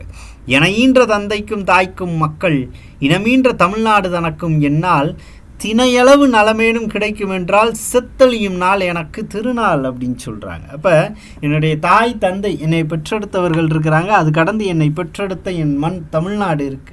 இவங்க எல்லாத்துக்குமே சின்ன அந்த தினையளவு ஒரு நன்மை என்னால் ஏற்படும் அப்படின்னா நான் செத்து போகிற நாள் திருநாள், அதை நான் எதிர்பார்த்து காத்திருக்கிறேன் அப்படின்னு சொல்கிறார். தமிழின் விந்தையை எழுத தரமும் உள்ளே தொட்டால் உசிரில் இனிக்கும் தெள்ளுதமிழ் அப்படின்னு சொல்கிறார். இதெல்லாம் இந்த வார்த்தைலாம் சும்மா சாதாரணமாக எழுதிடவே முடியாது. உள்ளே தொட்டால் உசிரில் இனிக்கும் தெள்ளுதமிழ். யோசிச்சு பாருங்கள், ஏதாவது ஒரு புக்கு படிச்சிருப்பீங்க, அந்த புக்கில் ஒரு வரி இல்லைன்னா ஒரு பக்கம் உங்களை ரொம்ப பாதிச்சிருக்கும். ரொம்ப உங்கள் மனசுக்கு நிகரான நேரான ஒன்றா இருக்கும். அடுத்த பக்கத்தை உங்களால் கடந்து போக முடியாது. அதே பக்கத்தை திரும்ப திரும்ப படிச்சுட்டு நெஞ்சில் சாட்சி போட்டு கொஞ்சம் நேரம் வேறு ஏதாவது நாம் யோசிச்சுருவோம். அந்த அளவுக்கு ஒரே இடத்தில் தேக்கி பிடிக்கக்கூடிய வல்லமை வாய்ந்த படைப்புகள் நிறைய தமிழில் உண்டு. அப்பேற்பட்ட படைப்புகளை படித்தவனை தான் இந்த வார்த்தைகளை எழுத முடியும். உள்ளே தொட்டால் உசிரில் இனிக்கும் தெள்ளுதமிழ் அப்படின்னு எழுதியிருப்பார். இன்னும் சில பாடல்கள் நமக்கு கொடுக்குறாங்க, சரியா? ஸோ பாடல்கள் வாசிச்சிடலாம். எதை பற்றி அப்படின்றதையும் லைட்டாக பார்த்துடலாம். அந்தி இருளார் கருகும் உலகு கண்டேன், அவ்வாறே வான் கண்டேன் திசைகள் கண்டேன், பிந்தி எந்த காரிருள்தான் சிரித்ததுண்டோ, பெருஞ்சிரிப்பின் ஒளிமுத்தோ நிலவே நீதான், சிந்தாமல் சிதறாமல் அழகையெல்லாம் சேகரித்து குளியேற்றி ஒளிருமூற்றி இந்தாவென்றே இயற்கை என்னை வானில் எழில் வாழ்வை சித்தரித்த வண்ணந்தானோ அப்படின்னு இயற்கை அந்த வானியலை பற்றி பாடுறார். தாங்கட நேர்ந்த போதும் தமிழ் கடலொற்றா அண்ணல் வேங்கட சாமி என்பேன் விரிவரு தமிழர் மேன்மை ஓங்கிடச் செய்வதொன்றே அப்படின்னு திரு வேங்கடசாமி அவர்களினுடைய பெருமை பற்றி பேசியிருப்பார் அப்படின்னு சொல்லலாம்.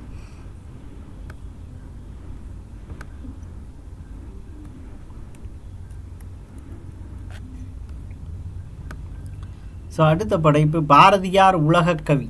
அகத்தில் அன்பும் பரந்துயர்ந்த அறிவினிலே ஒளியும் வாய்ந்தோர் ஓருரு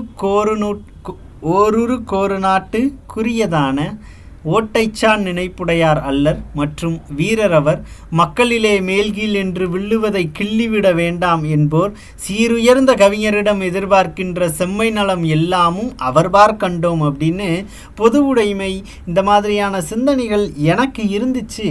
அதே மாதிரியான சிந்தனையை கொண்ட என் மனதை ஒத்த எண்ணத்தை ஒத்த ஒரு கவிஞராக பாரதியாரை நான் சந்தித்தேன் அப்படின்னு சொல்கிறார்.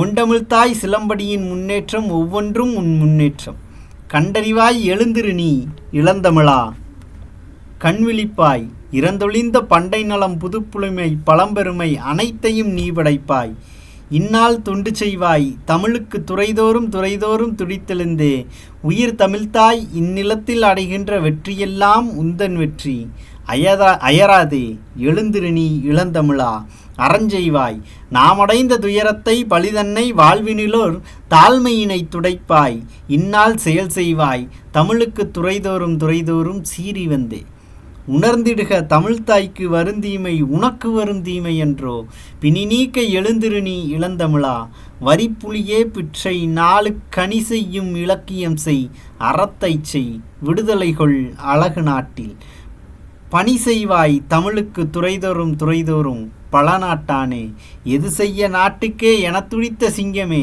இன்றே இன்னே புதுநாளை உண்டாக்கி தமிழ் காப்பாய் புத்துணர்வை கொணர்வாய் இங்கே, அதிர்ந்தெழுக தமிழுக்கு துறைதோறும் அழகு காப்பாய், இதுதான் நீ செய்யத்தக்க எப்பணிக்கும் முதற்பனையனாம் எழுக நன்றே அப்படின்னு நீ செய்யக்கூடிய வேலை படித்து இவ்வளோ பெரிய உயரத்துக்கு போயிட்ட, நீ செய்யக்கூடிய ஒரே வேலை தமிழ் மொழிக்கான தொண்டு செஞ்சிரு அப்படின்னு ஒவ்வொருத்தரையும் தூண்டி விடக்கூடிய ஒரு படைப்பு. இந்த 5ஆவதாக கொடுத்துருக்கிறது நம்ம ஸ்கூல் புக்கில் விளையாட்டாக படித்த விஷயந்தான். ஒரு பாம்பு விழுதுன்னு நினச்சி பாம்பை பிடிச்சிரும் இல்லையா? ஸோ அப்போ அந்த குரங்கு சேட்டையை தான் அந்த பகுதியில் நமக்கு பேசியிருப்பாங்க.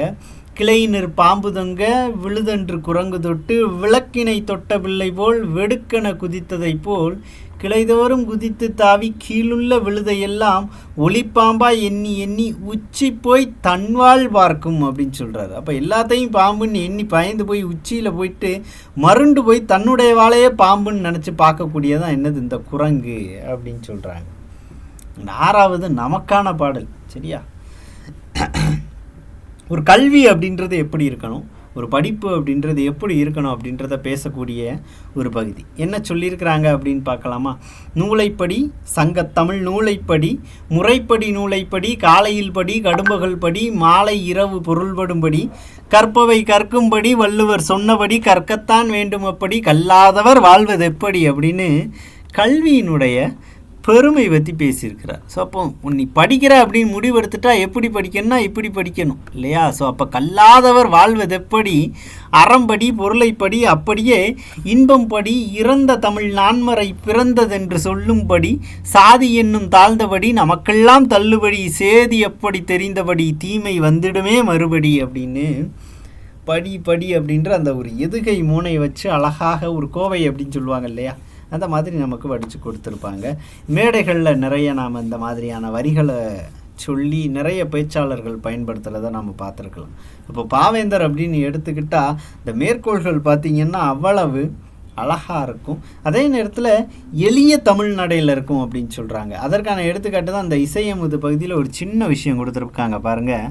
மலையே மலையே வா வா, நல்ல வானப்புணலே வா வா, வையத்தமுதே வா வா, தகரப்பங்கள் தனதனவென்ன, தாளும் கூரை சலசலவென்ன, நகரப்பெண்கள் செப்புக்கூடங்கள் நன்றெங்கும் கனகனவென்ன, ஏரி குளங்கள் வலியும்படி, நாடு எங்கும் இன்பம் பொழியும்படி, புடி வாரி தூவும் பூவும் காயும் மரமும் தலையும் நனைந்திடும்படி, தலையா வெப்பம் தலைக்கவும் மெய் தாங்கா வெப்பம் நீங்கவும், உழுவாரெல்லாம் மலை போல் ஏறுதை ஓட்டி பொன்னேர் பூட்டவும் அப்படின்னு ரொம்ப ஒரு அடிப்படையான தமிழில் சாமானியனும் புரிந்து கொள்ளும்படியான வரிகளில் தன்னுடைய செய்யுள் பகுதிகளை கட்டமைச்சிருப்பார் அப்படின்னே சொல்லலாம். தமிழ் வளர்ச்சி அப்படின்ற தலைப்பில் நம்ம கொடுத்துருக்குறாங்க. உலகியலின் அடங்களுக்கும் துறைதோறும் நூற்கள், ஒருத்தர் தயை இல்லாமல் ஊரறியும் தமிழில் சலசலவென எவ்விடத்தும் பாய்ச்சி விட வேண்டும், தமிழொலியை மதங்களிலே சாய்க்காமை வேண்டும், இலவச நூற்கழகங்கள் எவ்விடத்தும் வேண்டும், எங்கள் தமிழ் உயர்வென்று நாம் சொல்லி சொல்லி தலைமுறைகள் பலகழித்தோம், குறைகளைந்தோம் இல்லை, தகாய தமிழை தாபிப்போம் வாரீர் அப்படின்னு சொல்கிறாங்க. அப்போ தமிழ்னு முழங்குறது ஓகே, தமிழர்கள் அப்படின்ற பெருமை பேசுகிறது ஓகே, அடுத்த கட்டத்துக்கு எடுத்துகிட்டு போகிறதுக்கு உண்டான நகர்வுகளை நாம் மேற்கொள்ளலை, அதை பண்ணுங்க அப்படின்னு ஒரு டைரக்ஷன் கொடுக்குறார் நமக்கு. ஸோ அடுத்து பாருங்கள், அயலான் வீட்டில் அறையில் நடப்பதை எட்டி பார்க்காதிருப்பதற்கே இயற்கை எண்ணெய் இப்பெண்கட்கெல்லாம் குட்டை கழுத்தை கொடுத்தாள், உனக்கோ கரையொன்றில்லா கலாபமையிலே நிமிர்ந்து நிற்க நீள்கழுத்து அளித்தான் அப்படின்னு சொல்லியிருப்பார். அப்போ இதற்கான அர்த்தம் நமக்கு படித்து பார்க்கும்போதே தெரியும். பாதியை படிச்சுட்டு என்ன பெண்களை இப்படி கிண்டல் பண்ணியிருக்கிறாரு அப்படின்லாம் கேட்கக்கூடாது இல்லையா? ஸோ அப்போ பெண்களுக்கான படைப்புகளில் கொடுத்ததில் மிகச்சிறந்தவர்களில் ஒருத்தர் பாரதிதாசனும் அப்படின்னு அடையாளப்படுத்தலாம். இது நமக்கு பின்னாடி முழுமையாக இருக்குது. அப்போ ஏன் இந்த இடத்துல இப்படி சொல்கிறாரு அப்படின்றத அந்த பகுதியில் நாம் தெரிஞ்சுக்கலாம். இங்கே நாம் பார்க்க வேண்டியது ஒன்று தான், பெண்ணை எதோடு ஒப்பிடுகிறார், மயில். புக் பேக்கில் இருக்கும் இல்லையா, மயிலோடு ஒப்பிடுகிறார் அப்படின்ட்டு 2 செய்யுள் இந்த மாதிரி எழுதியிருப்பாங்க, மயிலோடு பெண்களை ஒப்பிட்டு. அடுத்து பாருங்கள், இனிமை தமிழ்மொழி எமது எமக்கு இன்பம் தரும்படி வாய்த்த நல் அமுது கனியை பிழுந்திட்ட சாறு எங்கள் கதியில் உயர்ந்திட யாம்பெற்ற பேறு தனிமை சுவையுள்ள சொல்லை எங்கள் தமிழினும் வேறெங்கும் யாங்கண்டதில்லை நனியுண்டு காதல் தமிழ் நாட்டினர் யாவர்க்குமே தமிழ் மீதில் தமிழ் எங்கள் உயிர் என்பதாலே வெள்ளுந்தரமுண்டு தமிழருக்கு புவி மேலே தமிழ் எண்ணில் எம்முயிர் கூறலாம் இன்பத் தமிழ்குன்று மேல் தமிழ் நாடெங்கும் இருலாம் தமிழுண்டு தமிழ் மக்களுண்டு இன்பத் தமிழுக்கு நாளும் செய்வோம் நல்ல தொண்டு தமிழென்று தோள் தட்டி ஆடு நல்ல தமிழ் வெல்க என்றே தினம் பாடு அப்படின்னு ஒரு இந்த குற்றால குறவஞ்சியில் இருக்கும்ல. அப்போ கல்வியறிவு இல்லாத மக்கள் கூட ஒரு தன்னுடைய வேலை நேரங்களில் படிச்சுக்கிற மாதிரியான ரொம்ப அடிப்படையான வார்த்தைகளில் தங்களுடைய செய்யுள் வரிகளை கட்டமைச்சிருக்கக்கூடிய ஒரு கவிஞராக இவர் அடையாளப்படுத்தப்படுகிறார். தூளம்போல் வளர்கலைக்கு விழுதும் தூண்கள் ஆளினை சுற்றி நிற்கும் அருந்திரல் மறவர் வேரோ வாளினை தரையில் வீழ்த்தி மண்டிய பாம்பின் கூட்டம் நீலவான் மறைக்கும் ஆள்தான் ஒற்றைக்கால் நெடிய பந்தல் அப்படின்னு ஒரு ஆல மரத்தை அப்படியே சித்தரிச்சிருப்பாங்க நமக்கு ஒப்பீடு கொடுத்து. அடுத்து பாருங்கள், இன்பத்தமிழ். இது நமக்கு எல்லாத்துக்குமே தெரிஞ்ச பாடல் தான் இல்லையா? செய்யுள் பகுதியில் முதல்ல நமக்கு இருக்கும் தமிழுக்கு அமுதென்று பேர் இன்பத் தமிழெங்கள் உயிருக்கு நேர் தமிழுக்கு நிலவென்று பேர் இன்பத் தமிழங்கள் சமூகத்தின் விளைவுக்கு நீர் தமிழுக்கு மனமென்று பேர் இன்பத் தமிழங்கள் வாழ்வுக்கு நிருமித்த ஊர் தமிழங்கள் இளமைக்கு பால் இன்பத் தமிழ் நல்ல புகழ்மிக்க புலவர்க்கு வேல். இது நமக்கு பொறுத்துகளை கொடுத்துருப்பாங்க இல்லையா? தமிழுக்கு அமுதென்று பேர் உயிருக்கு நேர் நிலவென்று பேர் விளைவுக்கு நீர், இப்படி நமக்கு ஒப்பிடுற மாதிரி இருக்கும். ஸோ அப்படியான வரிகள் தான் இது. அதற்கான பொருள் ரொம்ப நேரடியாக தான் இருக்குது இல்லையா? ஸோ அதற்கான பொருளையும் நமக்கு பின்னாடி கொடுத்துருக்குறாங்க. பாரதிதாசன் கவிதைகள் என்னும் நூலில் தமிழ் அப்படின்ற தலைப்பின் கீழே இடம்பெற்றிருந்த இந்த பகுதி தான்.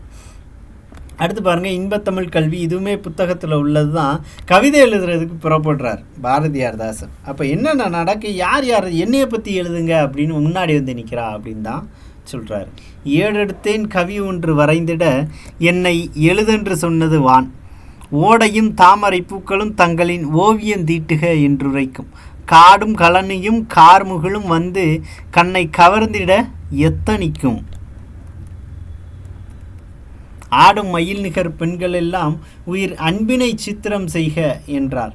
சோலை குளிர்தர் தென்றல் வரும் பசுந்தோகை மயில் வரும் அன்னம் வரும் மாலை பொழுதினில் மேற்றிசையில் விழும் மாணிக்க பருதி காட்சி தரும் வேலை சுமந்திடும் வீரரின் தோல் உயர் வெற்பென்று சொல்லி வரைக என்னும் கோலங்கள் யாவும் மலைமலையாய் வந்து கூவின என்னை இவற்றிடையே இன்னலிலே தமிழ்நாட்டிலே இல்லை என் தமிழ் மக்கள் துயின்றிருந்தார் அன்னதோர் காட்சி இரக்கம் உண்டாக்கி என் ஆவியில் வந்து கலந்ததுவே இன்பத் தமிழ் கல்வி யாவரும் கற்றவர் என்றுரைக்கும் நிலை எய்திவிட்டால் துன்பங்கள் நீங்கும் சுகம் தரும் நெஞ்சினில் தூய்மை உண்டாகிவிடும் வீரம் தரும் அப்படின்றார்.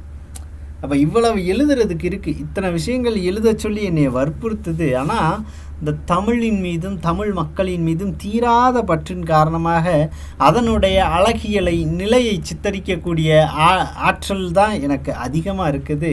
தமிழ் எல்லோரும் கற்கும் நிலை உருவாகணும், அதுதான் ஒரு மிகச்சிறந்த எதிர்காலத்தை உருவாக்கும் அப்படின்னு சொல்கிறார். சரியா?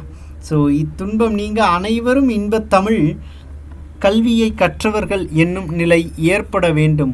அந்நிலை ஏற்பட்டால் வாழ்வின் துன்பங்கள் நீங்கிவிடும் அப்படின்னு சொல்கிறார். அப்போ எல்லாருமே தமிழ் கற்கக்கூடிய ஒரு சூழல் வரணும் அப்படின்றதான் சொல்கிறாங்க இல்லையா? அதைத்தான் நமக்கு இந்த பகுதியில் கொடுத்துருக்குறாங்க. குடும்ப விளக்கு பகுதியிலேருந்து நாம் ஏற்கனவே பார்த்த பகுதி தான். கல்வி இல்லாத பெண்களை எதற்கு ஒப்பிடுகிறார்? கலர் நிலத்திற்கு ஒப்பிடுகிறார். அப்படி கல்வி இல்லாத பெண்கள் கிட்ட புல் விளைந்திடலாம், ஒருபோதும் நல்ல புதல்வர்கள் விளைதல் இல்லை. ஒரு பேரண்டிங் அப்படின்னு சொல்லுவாங்கல்ல, ஒரு சிறந்த தலைமுறை அவர்களால் உருவாக்க முடியாது. கல்வியை உடைய பெண்கள் திருந்திய கழனினா என்னது? வயல் அப்படின்னு சொல்லுவோம் இல்லையா? ஒரு சிறந்த வயலை போன்றவர்கள் நல்லறிவு உடைய மக்கள் விளைவது நவிலவோ நான் அப்படின்னு சொல்லுவாங்க. ஸோ அப்போ அவர்கள் வளர்க்கக்கூடிய பிள்ளைகள் ஆகச் சிறந்தவர்களாக இருப்பாங்க அப்படின்னு இதில் அடையாளப்படுத்துகிறாங்க. அப்போ அந்த பெண் அப்படின்றவ எப்படி இருக்கணும், பெண் கல்வி கற்று எப்படி செயல்படணும் அப்படின்றத இந்த செய்யலை கொடுக்குறாங்க. என்னென்னலாம் பண்ணணுமா?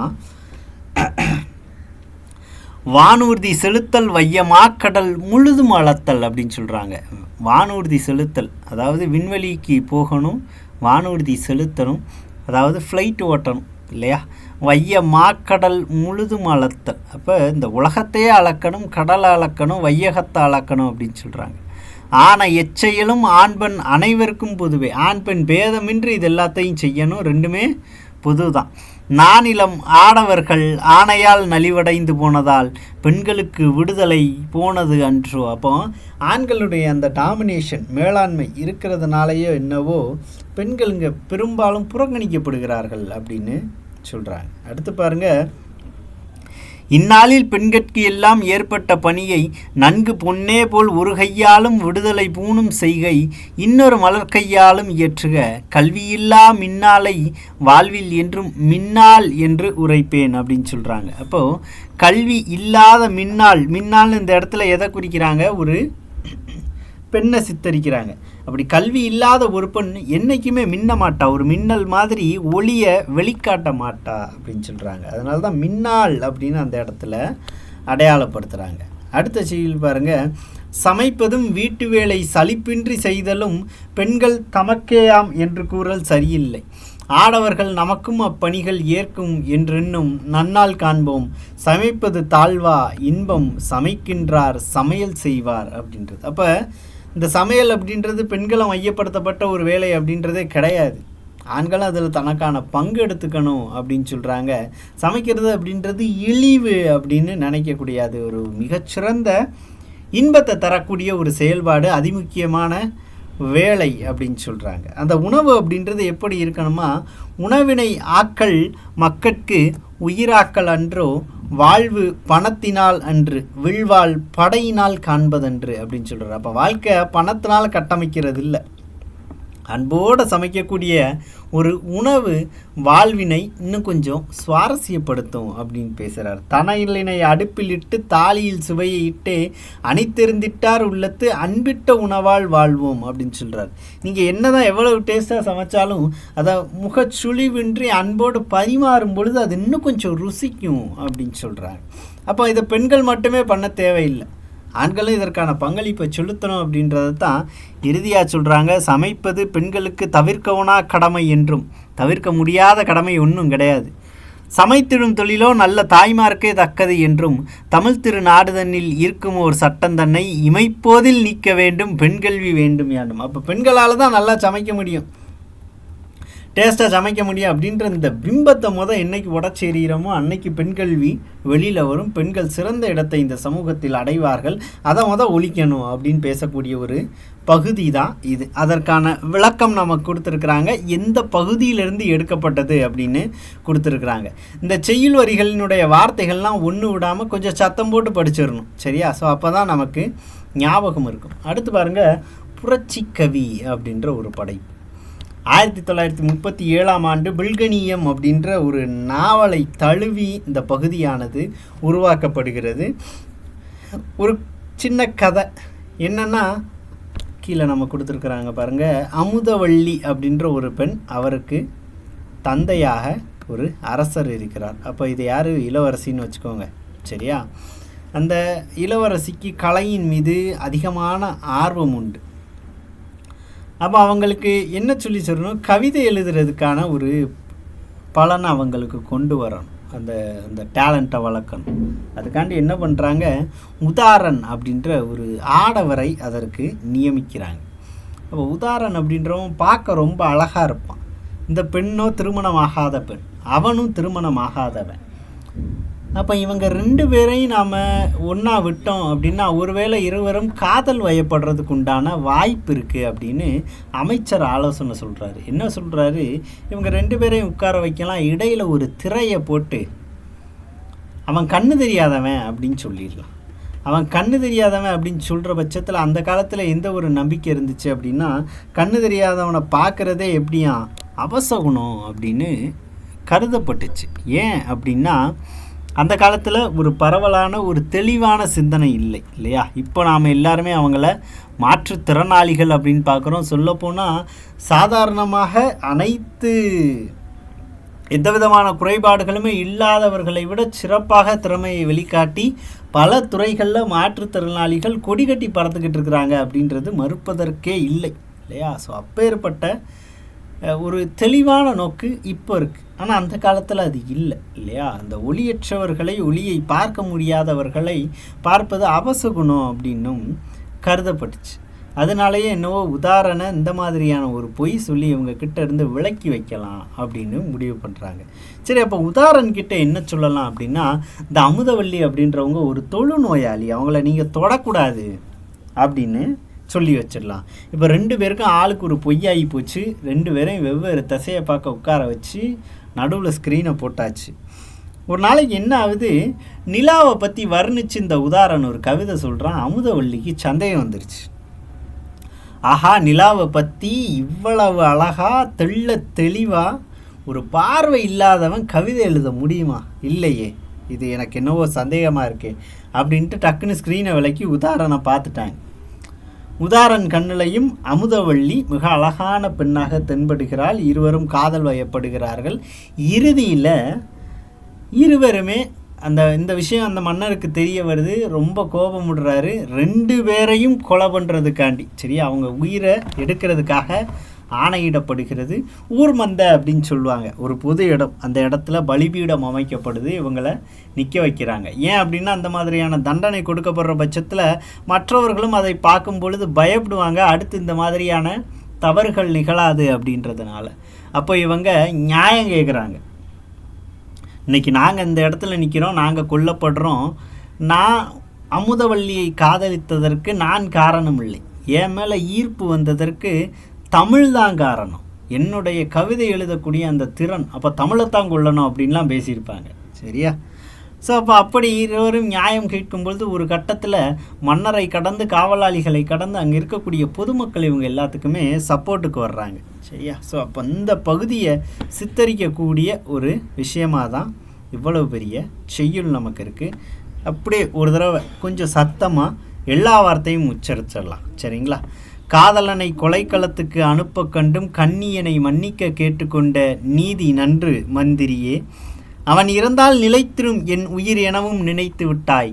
சாதலெனில் இருவருமே சாதல் வேண்டும், தவிர்வதனில் இருவருமே தவிர்தல் வேண்டும். ஓதுகை இவ்விரண்டில் ஒன்றும் மன்னன் வாய், உயிர் எமக்கு வெள்ளமல்ல என்றால் மங்கை. அவனை கொண்டுட்டா என்னோட காதல் காணாமல் போயிடும் அப்படின்னு மந்திரி ஐடியா கொடுத்துருக்கிறாரு. அது சதிரான்னு நீங்கள் நினைக்கிறீங்களா? அவன் செத்தா நான் உயிரோடு இருக்க மாட்டேன். ஒன்று 2 பேரும் சாவணும், இல்லைன்னா 2 பேரும் வாழணும். 2க்குள்ள ஏதாச்சும் ஒரு ஆப்ஷன் தாரேன், சொல்லுங்க அப்படின்னு சொல்கிறாங்க. அதே நேரத்தில் அடுத்த செய்யுள் பாருங்கள். கொலைக்களத்தில் கொலைஞர்களும் அதிகாரங்கள் கொண்டவரும் காதலரும் ஓர்பால் நின்றார். அலைகடல் போல் நாட்டார்கள் வீடு போட்டி அனைவருமே வந்திருந்தர். உதாரனுக்கும் சிலைக்கு நிகர் மங்கைக்கும் கடைசியாக சில பேச்சு பேசிடுக என்று சொல்லி தலைப்பாகை அதிகாரி விடை தந்திட்டான்.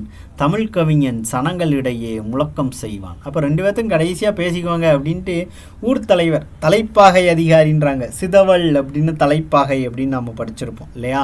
ஒரு ஹையஸ்ட் பொசிஷனில் இருக்க ஆள் ஒரு வாய்ப்பு கொடுக்குறார். அப்போ அங்கே யார் பேசுகிறா? உதாரன் பேசுகிறான். என்ன சொல்கிறான், எப்படி அவனுக்கு நியாயம் கேட்குறான் அப்படின்றது தான் இந்த பகுதி நமக்கு சொல்லுது.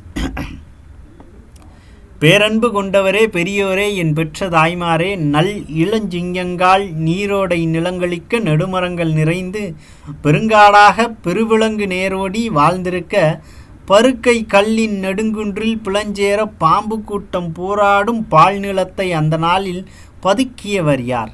அழகு நகர் உண்டாக்கி சிற்றூரும் வரப்படுத்த வயலும் 6 தேக்கிய நல் வாய்க்காலும் வகைப்படுத்தி நெற்சேர உழுது பயன் விளைக்கும் நிறை உழைப்பு தோள்களெல்லாம் எவரின் தோள்கள்? கற்பிறந்து மலை பிளந்து கனிகள் வெட்டி கருவியெல்லாம் செய்து தந்த கைதான் யார்கை? பொற்றுகளை கடல் முத்தை மணிக்குளத்தை போய் எடுக்க அடக்கிய மூச்செவரின் மூச்சு அப்படின்னு மன்னரை சிறுமைப்படுத்துகிறார். இவ்வளவு வயல்வெளிகள் இருக்கு, இதெல்லாம் யார் உண்டாக்குனது? இவ்வளவு அழகிய சூழல் இந்த கிராமத்தில் நிகழுது, நம்ம நாட்டில் இருக்குது, இதுக்கெல்லாம் யார் காரணம்? நீங்கள் தானே. நீங்கள் நியாயம் சொல்லுங்கள். அரண்மனையில் உட்கார்ந்துருக்கிற மன்னரும் அமைச்சரும் என்ன நியாயம் சொல்கிறது அப்படின்னு மக்களினுடைய வாக்குகளை சேகரிக்கிறார். கேட்குற மக்கள் என்ன நினைப்பாங்க, பரவாயில்லையே நம்மளை பற்றி ரொம்ப தெளிவாக தெரிஞ்சு வச்சுருக்காப்புலையே அப்படின்ட்டு உதாரணனை நோக்கி எல்லோருடைய கவனமும் திரும்புது அப்படின்றது தான். அதுக்கடுத்து என்ன சொல்கிறாங்க, அரசனுக்கும் எனக்கும் ஒரு வழக்குண்டாக அவ்வழக்கை பொதுமக்கள் தீர்ப்பதே தான் சரி என்றேன். ஒப்பவில்லை இவளும் நானும் சாவதென்றே தீர்ப்பளித்தான். சாக வந்தோம். ஒரு மனிதன் தேவைக்கே இந்த தேசம் உண்டென்றால் அத்தேசம் ஒளிதல் நன்றாம். இருவர் இதோ சாகின்றோம், நாளை நீங்கள் இருப்பது மெய்யென்றெண்ணி இருக்கின்றீர்கள் அப்படின்றாங்க. அப்போ 2 பேருமே இறந்து போங்க அப்படின்னு அடையாளப்படுத்திட்டாங்க.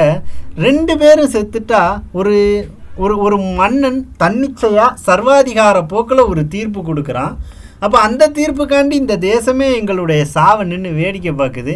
அப்படி ஒரு தேசம் இருக்கிறதுக்கு இந்த நாடே அழிஞ்சு போகலாம் அப்படின்னு சொல்கிறாரு. யார் சொல்கிறா? உதாரணம் சொல்கிறான். சரிங்களா? மாசில்லாத உயர்தமிழ் என்ன சொல்கிறாங்க, தமிழறிந்த தாழ்வேந்தன் என அழைத்தான். தமிழ் எனக்கு தெரியும் அப்படின்றதுனால தான் அந்த மன்னன் என்னை அழைச்சாரு. தமிழ் கவி என்றனை அவளும் காதலித்தாள். தமிழ் கவிஞன் அப்படின்னு எண்ணி தான் என்னையும் அவ காதலிச்சா. அமுதென்று சொல்லும் இந்த தமிழ் என் ஆவி அழிவதற்கு காரணமாயிருந்ததென்று சமுதாயம் நினைத்திடுமோ ஐயகோ, என் தாய்மொழிக்கு பழி வந்தால் சகிப்பதுண்டோ, உமையொன்று வேண்டுகிறேன் மாசில்லாத உயர்தமிழை உயிரென்று போற்றுமின்கள் அப்படின்றான். அப்போ தமிழ் தெரியும் தான் நீ என்னைய கூப்பிட்ட.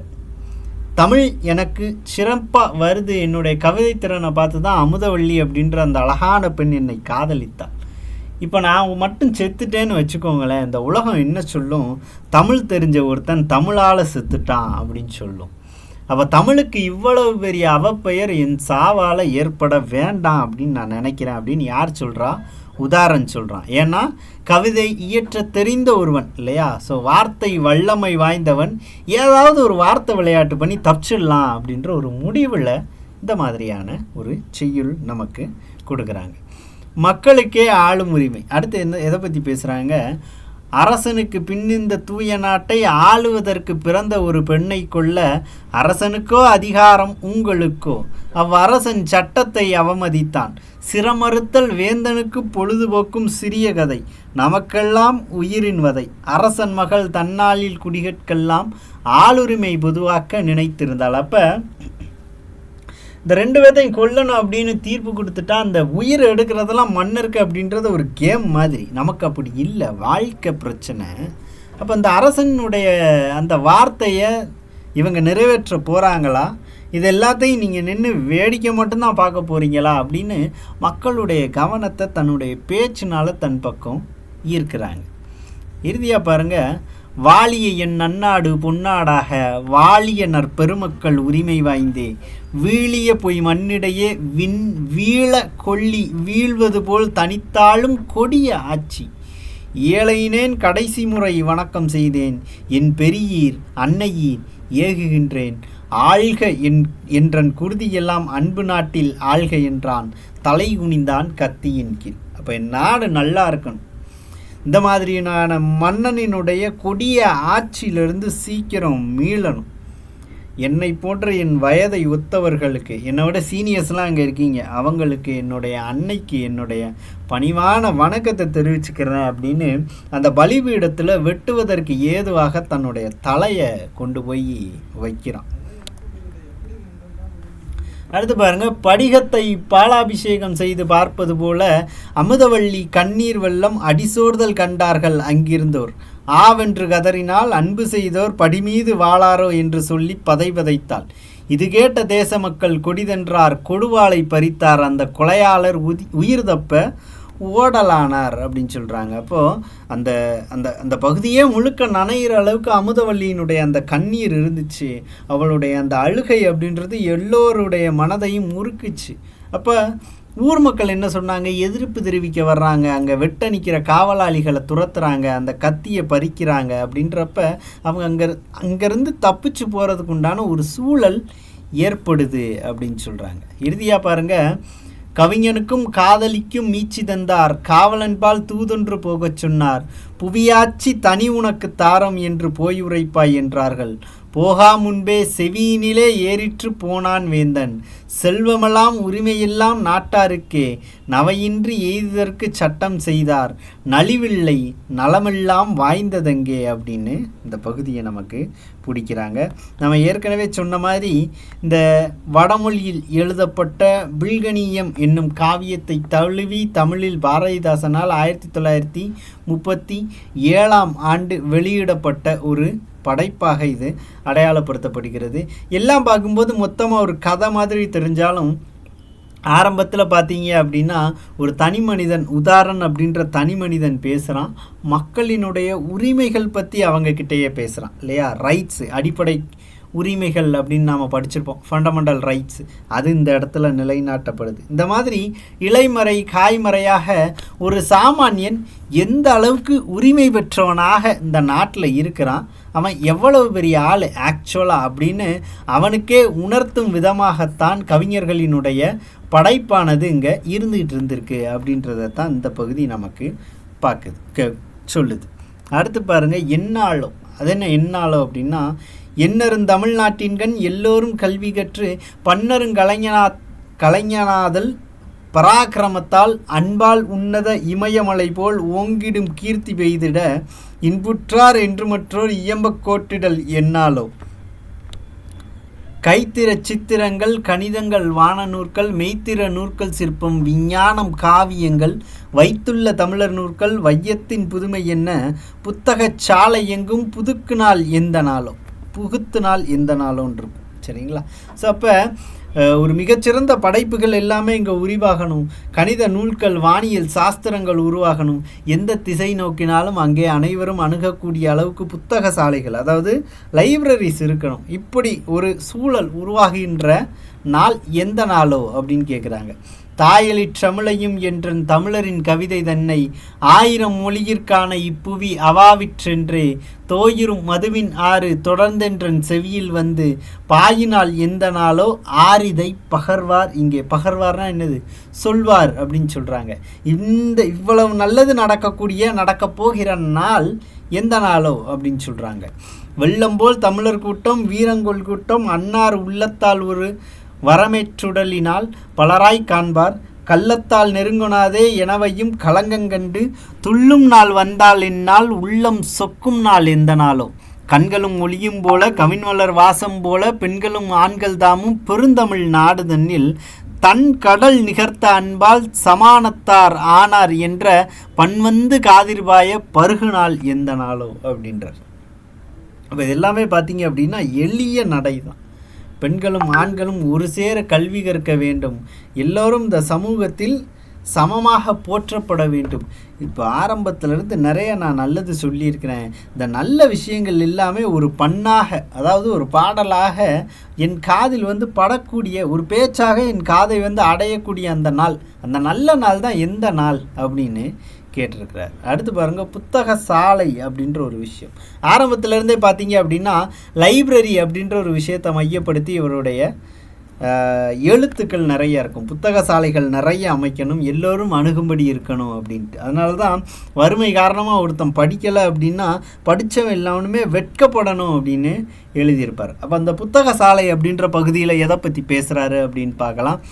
மனிதரெல்லாம் அன்பு நெறி காண்பதற்கும் மனோபாவம் வானைப்போல் விரிவடைந்து தனிமனித தத்துவமாம் இருளை போக்கி சகமக்கள் ஒன்றென்பதுணர்த்துவதற்கும் இனிதினிதாய் எழுந்த உயர் எண்ணமெல்லாம் இலகுவது புலவர்தரு சுவடிச்சாலை புனிதமுற்று மக்கள் புதுவாழ்வு வேண்டில் புத்தக சாலை வேண்டும் நாட்டில் யாண்டும் தமிழருக்கு தாய்மொழியிற் சுவடிச்சாலை சர்வகலாச்சாலையைப் போல் எங்கும் வேண்டும் தமிழிலா பிறமொழி நூல் அனைத்தும் நல்ல தமிழாக்கி வாசிக்க தருதல் வேண்டும் அமுதம்போல் செந்தமிழிற் கவிதை நூற்கள் அழகியவாம் உரைநடையில் அமைந்த நூற்கள் சுமை சுமையாய் சேகரித்து பல்கலை சேர் துறை துறையாய் பிரித்தடுக்கி வைத்தல் வேண்டும் அப்படின்னு ஒரு புத்தக சாலை, ஒரு லைப்ரரி, அங்கே என்னென்ன நூல்கள்லாம் இருக்கணும், அது என்னென்ன வரிசைகளில் அடுக்கி வைக்கப்படணும், எந்தெந்த மாதிரி மாணவர்கள் அதை அணுகணும் அப்படின்ற விஷயத்தை இது கடந்து இன்னும் ஒரு பெரிய படைப்பாக பாவேந்தர் அவர்கள் கொடுத்துருப்பாங்க.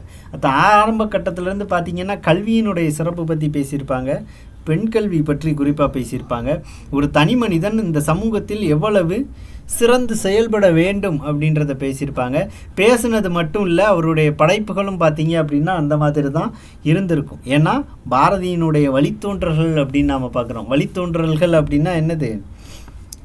இலக்கிய ரீதியாக அவருடைய வழித்தோன்றல்கள் அப்படின்னு பாரதிதாசனை அடையாளப்படுத்துகிறாங்க. இயற்பெயர் என்ன? கனக சுப்புரத்னம். அப்போ அவரை பற்றி சொன்னாலே இந்த செய்யுள் பகுதி எல்லாமே நம்ம வாசித்தோம் இல்லையா? எல்லாமே நமக்குள்ள நினைவில் இருக்க போகிறது கிடையாது. ஆனால் இது எல்லாத்தையுமே ஒரு கதை மாதிரி நம்ம படித்து வச்சுருக்கிறோம், வாய் விட்டு வாசித்து வச்சுருக்கிறோம் இல்லையா? ஒரு 2 வரி நாம் எங்கேயாவது பார்த்தா கூட இது இவருக்குள்ளது தான் அப்படின்னு அடையாளப்படுத்த நமக்கு தெரியணும். அந்த அளவில் பாவேந்தரை நாம் தெரிஞ்சு வச்சுருந்தா போதுமானது.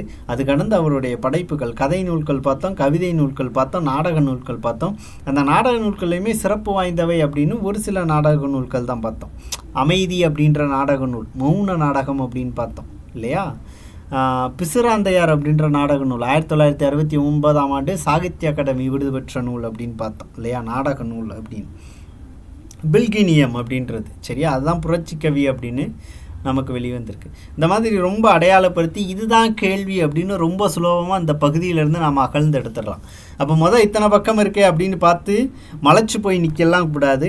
நம்ம தாய்மொழியை பற்றி படிக்க போகிறோம், நம்ம தமிழ் மொழியை படிக்க போகிறோம், நம்ம தமிழில் படிக்க போகிறோம். யாரை பற்றி படிக்க போகிறோம்? நம்முடைய முன்னோர்கள் பற்றி படிக்க போகிறோம். அப்போ அந்த ஒரு ஒரு ஒரு எக்ஸைட்மெண்ட் அப்படின்னு சொல்லுவாங்கல்ல இல்லையா? ஒரு மகிழ்ச்சியோட இந்த பகுதியை நாம் அணுகணும். நிறைய விஷயம் நமக்கு முன்னாடி வாழ்ந்தவங்களை பற்றி நாம் தெரிஞ்சுக்கிறோம் அப்படின்ற ஒரு பெருமிதத்தோடு அந்த பகுதியை நாம் படிக்கணும்.